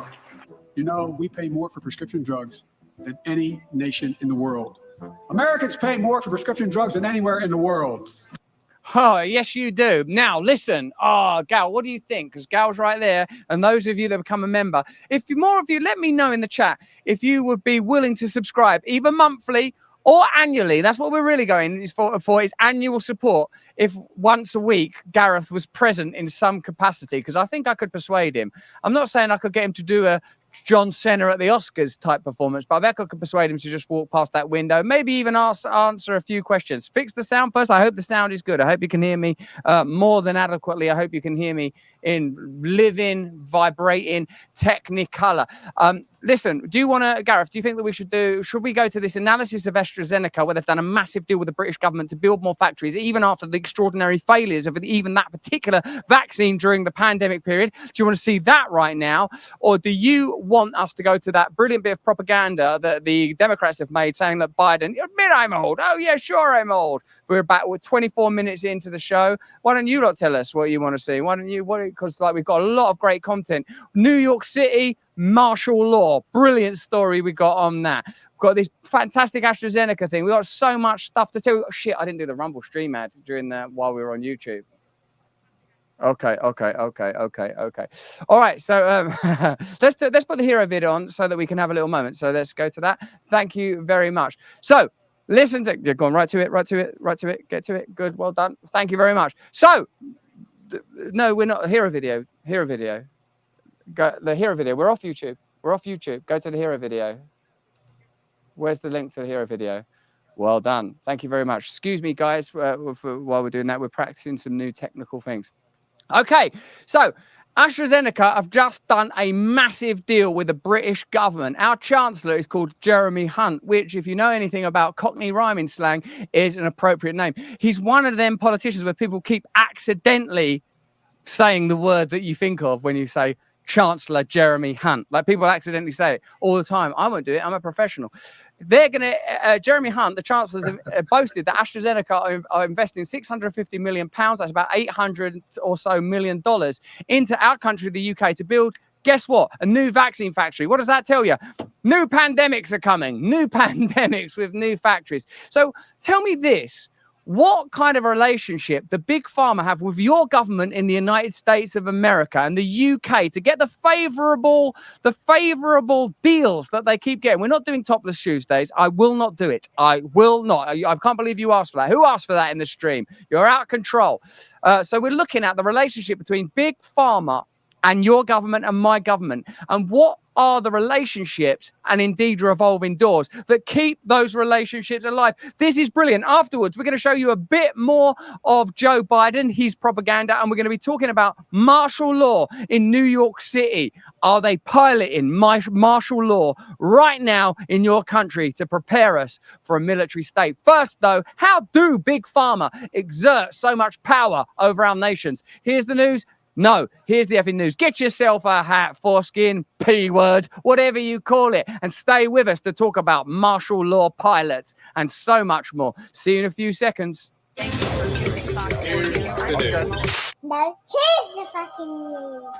Even though they're currently being sued because it appears that some of their products kill people, AstraZeneca have just done a £650 million deal with the British government. Meanwhile, the process of taking COVID shots is being normalised, like flu shots, something you should do every COVID season. Should we be having a deeper look at the relationships between Big Pharma and the government, or should we just be taking these shots all the time and crossing our fingers? Actually, I can't uncross these. Is that a side effect? The British government have announced in the form of Jeremy Hunt, the rhyming slang Chancellor of the Exchequer, who just announced that they've done a $650 million deal, or about $880 million deal with AstraZeneca. If you've heard of AstraZeneca at all, it's because it was the Bill Gates connected vaccine that it seems caused blood clots and was withdrawn in many countries relatively early, perhaps not early enough. So are there curious deals being done between big pharmaceutical companies and the governments? You know there are, of course. And what is the nature of these deals? And is it sensible to be deregulating this industry at a time where regulation appears to be exactly what's needed? Let's have a look at Jeremy Hunt making this announcement. Let's have a look at Mandy Cohen, the new head of the CDC, saying that you should be taking these shots all the time now. Don't think about it. Just make it natural, impulsive, reflexive. Certainly don't think about it. My God, you might come to all sorts of conclusions. And also, we'll be considering some of the consequences and concerns around vaccines and whether or not those concerns are being correctly analysed and looked into, and whether or not the data is being made available for us to make sensible and informed choices. I have long believed we should be manufacturing medicines as well as developing them. So I can today also announce a brand new investment by one of our greatest life science companies, AstraZeneca, led by mon ami, the irrepressible Sir Pascal Soireau.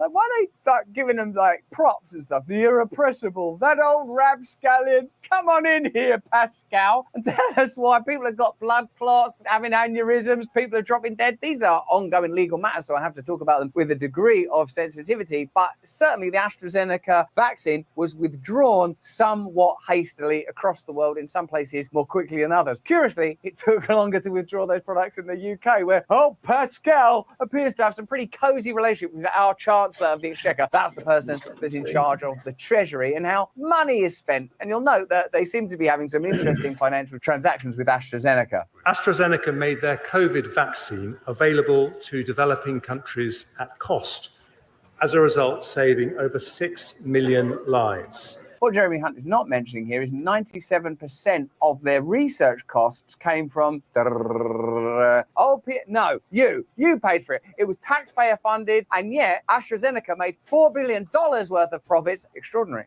And today, because of the government's support for the life sciences sector, they announced plans to invest £650 million in the UK to expand their footprint on the Cambridge Biomedical Campus.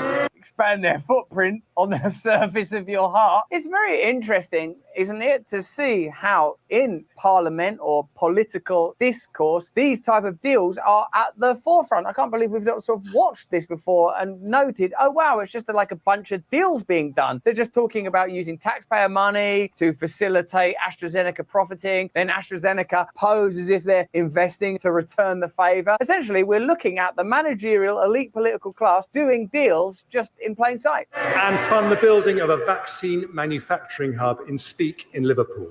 That's what the people of Liverpool need. A vaccine factory. If you are in Liverpool, let me know in the chat how you feel about having that vaccine factory in your fantastic city. Oh, thank you very much. Again, these kind of deals are happening all over the world. Moderna are building factories. Presumably, new industry will have to be set up in the United States as well, because COVID shots are becoming normalized and regulated, or at least not regulated enough. They're becoming regular. It's being suggested that you just take them all the time. There was a news story, wasn't there, of course, that you should just treat it like colds or flu, which wasn't how we really treated it at the time. But certainly now that they're preparing to make it a normalized jab, perhaps because Pfizer's profits are plummeting and the idea of it becoming normalized, if not mandated, is attractive and at least offers some stability for investors. I don't know. Let me know in the chat. More investment, better jobs in every corner of the country. Jobs. That's what it's creating, jobs. For example, someone's got to cure all those blood clots. In a long-term budget for growth from a Conservative government.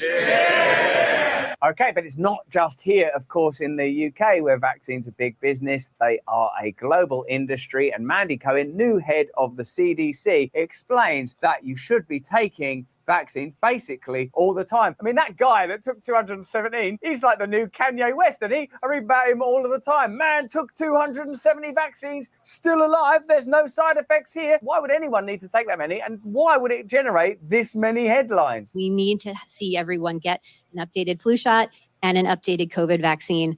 In a way, I'm starting to see the connection between pandemics and wars. They're just things that are being perpetuated now. It's good to have drugs that you need to continually take, whether that's Ozempic or these kind of medicines for viral infections or Ukraine v. Russia. It's not something you want to end with like surgery and get over and done with or finish with diplomacy. It's something you want to perpetuate, like the Afghanistan war. I suppose that's sort of part of the demands of finance, reliable financial models. As Julian Assange said, the business of government is to transfer public money into private hands. And note how these stories tacitly are ultimately about that and fortifying those relationships and somehow making it like we're getting a good deal. We also shared on Friday that we expect and anticipate there's going to be an updated COVID vaccine coming this fall, right? So plan now, right? It's March, so you can think ahead. Also connected to marketing, this new vaccine's going to drop. Line up now, get ready, yo. When you're going to get your flu shot in the fall, you're going to get another updated COVID vaccine. And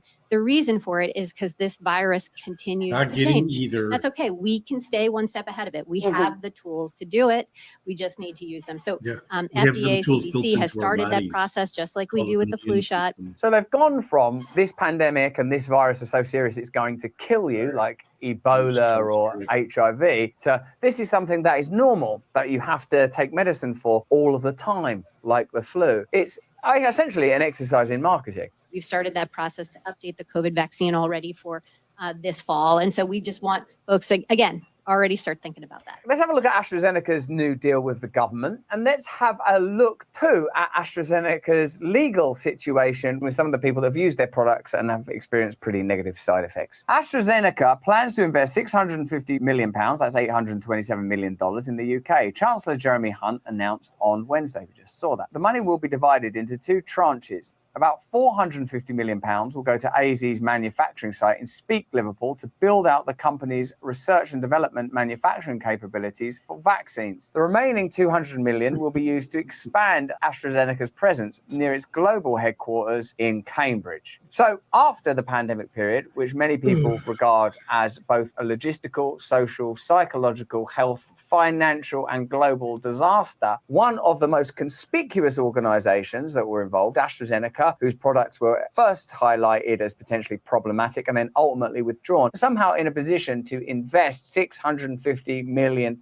in a deal with the government and start building out their infrastructure. Now, let's not get too doom-mongering in what that might imply about the future, the idea that vaccines are going to be a necessary part of everyday life. Indeed, we just saw Mandy Cohen say that they are going to be, that it's going to be normalised. But it's certainly interesting that after a period that many would regard as a failure, this is still being positioned as a success. What's your personal experience of that period? Was it a great time for you? Is your business doing better? Is your health doing better? Are your kids doing better? Do you feel generally happier? And indeed, do you specifically know of people, or have you yourself suffered from vaccine side effects? I know many people have. AstraZeneca's spending is contingent upon a mutual agreement with the UK government and undisclosed third parties. Who are they? Who are these undisclosed third parties? Disclose them. Disclose them. That's going to be interesting. They've not disclosed it because it's irrelevant. It's because it's relevant, as well as the clearance of regulatory hurdles, according to Wednesday's press release. So they're going to deregulate, whether that's financially or perhaps in other ways. You know, of course, at the start of the pandemic period, extraordinary deals were offered to pharmaceutical companies, including legal indemnity, which suddenly, given that AstraZeneca are literally in legal battles now, looks like something that was a little foolhardy. And what are these third parties? Who are the third parties? That looks like an opportunity for exploitation. Why is that not in the announcement in Parliament? As reported by the Financial Times in January, some inside government think AstraZeneca could ask for as much as £100 million in support. They want some government cash, said one official. It would be looked on favourably. So I suppose this is another one of those opportunities to use your money to supplement a business and financial opportunity. You are aware that there are subsidies given to energy industries, to big pharma, and that's directly, we're not talking about the way that public money is used to pay for research, and the profits, the $4 billion worth of profits in the case of AstraZeneca, are not shared noticeably with the people that paid for the research. Chancellor Jeremy Hunt has named life sciences as one of his 5 key sectors for the British economy. He set aside $520 million in his November autumn statement to build resilience for future health emergencies and capitalise on the UK's research and development strengths. What that ultimately tells me is there will be more pandemics, and they've got a bunch of deals with big pharma companies that they literally use the word capitalise. They're going to capitalise on. The government said about £1 billion of overall public support for the life sciences sector was available. So they come at you from the front with AstraZeneca investing money. And really, we're giving AstraZeneca money. Isn't that extraordinary? When they were claiming that AstraZeneca were doing essentially philanthropic work in countries that couldn't afford vaccines, what they don't mention while in your parliament is you paid for the research that led to the manufacturing of that vaccine. That's your government. You literally pay for Jeremy Hunt's wages, if you're British. You literally paid for the building of that building. It's all yours. Maria Eagle, the Labour MP, whose constituency includes the Speke plant, said the company was looking to produce next-generation vaccines on land adjacent to the current factory, which makes influenza vaccines. So again, the normalisation of these products. And by the way, the Labour Party is the equivalent of our Democrats. Jeremy Hunt is our equivalent, as his name suggests, of the Republican Party. But both parties are, whether it's for jobs for their constituency or because we're, heading the thrust of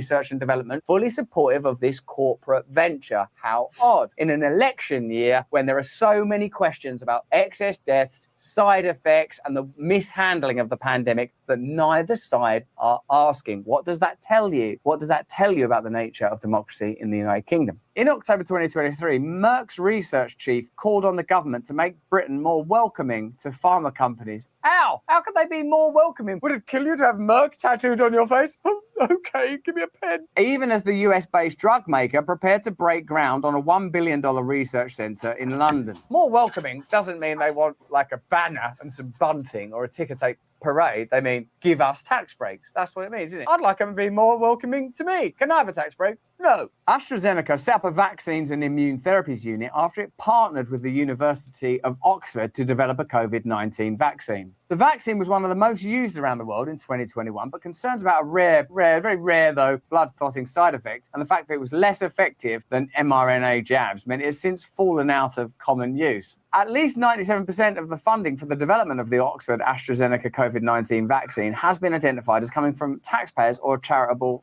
trusts. So we paid for the development of it, they kept the profit, then they want to be favourably welcomed along with Merck with tax breaks and celebrated for investing in communities when it appears that it's essentially a ruse to set up long-term deals in the country where they won't face financial regulation or indeed medical regulation if the last few years are anything to go by, because it seems that excess deaths is a subject that's being managed extraordinarily at the moment and a due reckoning is being avoided. The COVID-19 inquiry in this country was deferred and Oxford University are just being used here as a kind of make-weight piece of branding to provide some legitimacy to what seems to me to be a rather exploitative venture, if you consider it exploitative, that taxpayers fund the research, a private entity takes the profit. Less than 2% of the identified funding came from private industry, the researchers said, a finding they said posed a challenge to the views of people such as Boris Johnson, who has said that the record fast development of COVID-19 vaccines was because of capitalism, because of greed. Well, you just can't make that claim if a small portion, 2% of the funding, came from those resources, can it? It just doesn't make sense. Johnson made the remark privately, but the same message has been promoted by the pharmaceutical industry, which has warned against waiving patents for COVID-19 vaccines and other measures that could widen access by arguing that ownership rights and the ability to generate profits are a key driver of vaccine innovation. You better believe it. I mean,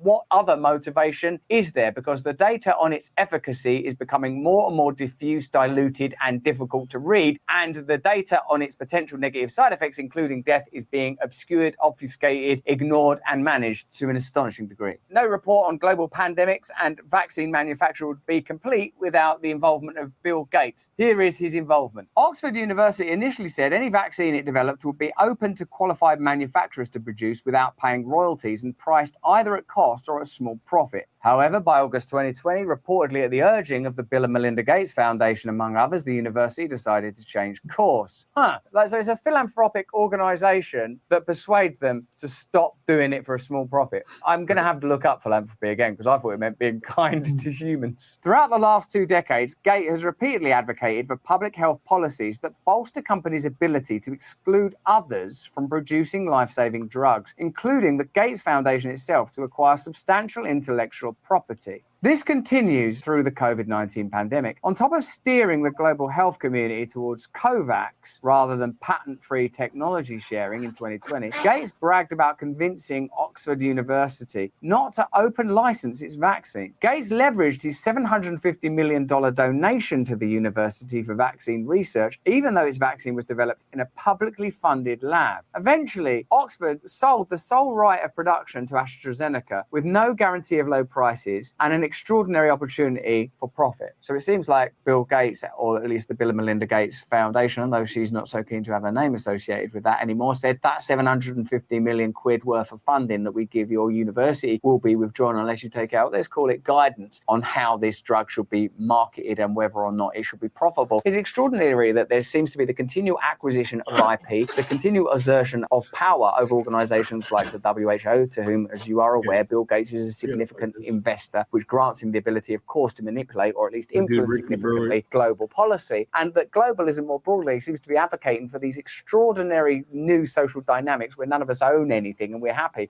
Meanwhile, Bill Gates and his like acquire both intellectual property and actual land at alarming rates. What are we missing here?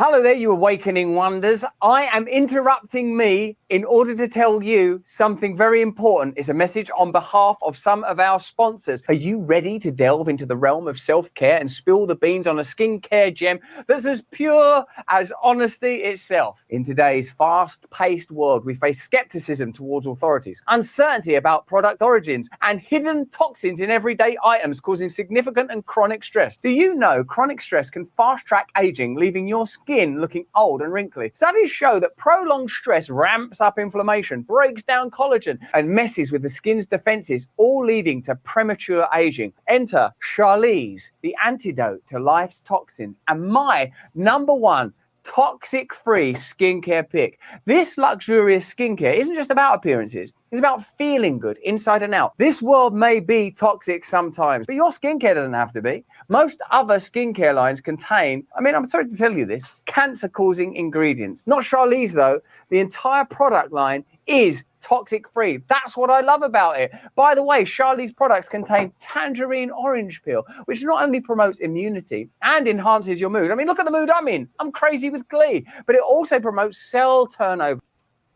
Okay, I got some stuff I got to do. So I'm going to show you a quick comparison to, I don't know how many of you guys saw John Cena last night.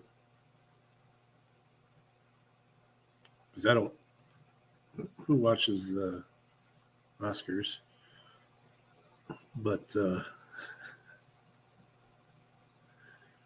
quick flash of what him doing, and then Ricky Berwick.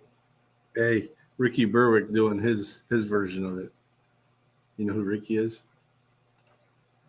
First, we'll show John.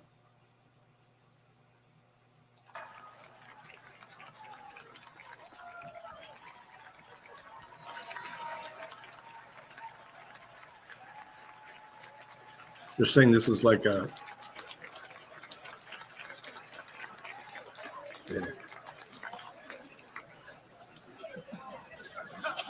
Costumes.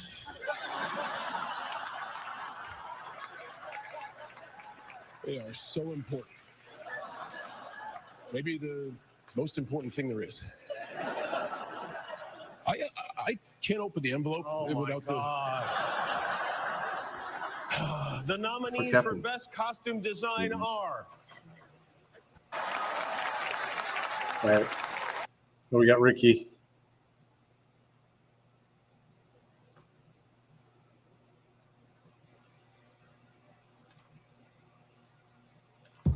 I'm John Cena!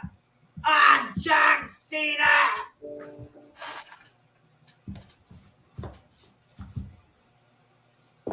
Oh, fuck that.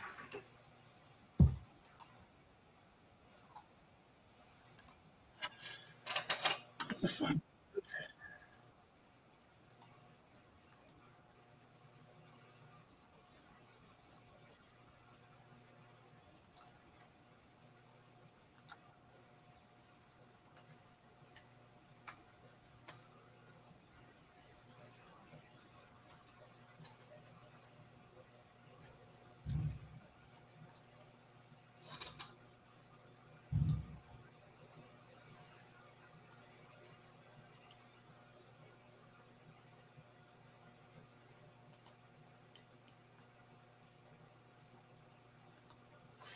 All right. Ricky's fucking hilarious. All right, guys. I'll see you later. We'll do the outros. Outros.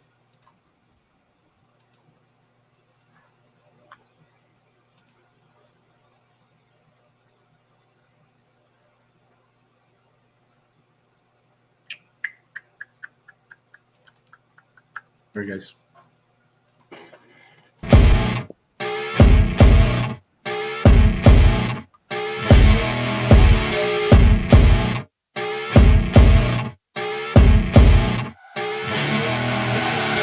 I see her rolling up, Uber black Cadillac, high heel boots and a sexy body full of tats. Baby's bad, oh baby's hella bad. After her there ain't no coming back. Wanna take a run at that. I think she's feeling me, turn it up a few degrees. My imagination of her body gets the best of me. Oh gosh, she's such a tease, bitten lips, bruised knees. I'm addicted to her, need her touching me. Cause she got a bad little waist, and we tearing down this place. Off the liquor that we chase, Casamigos to the face. Baby, I don't need no space. Coming closer for a taste, and I'll show you how I make everything just fade away. Cause she's like sex, drugs, cocaine, body so insane. Jealous of the clothing that she wears up on a tight frame. All game, no shame, baby came here to play. I feel like an addict cause she's sex, drugs, cocaine.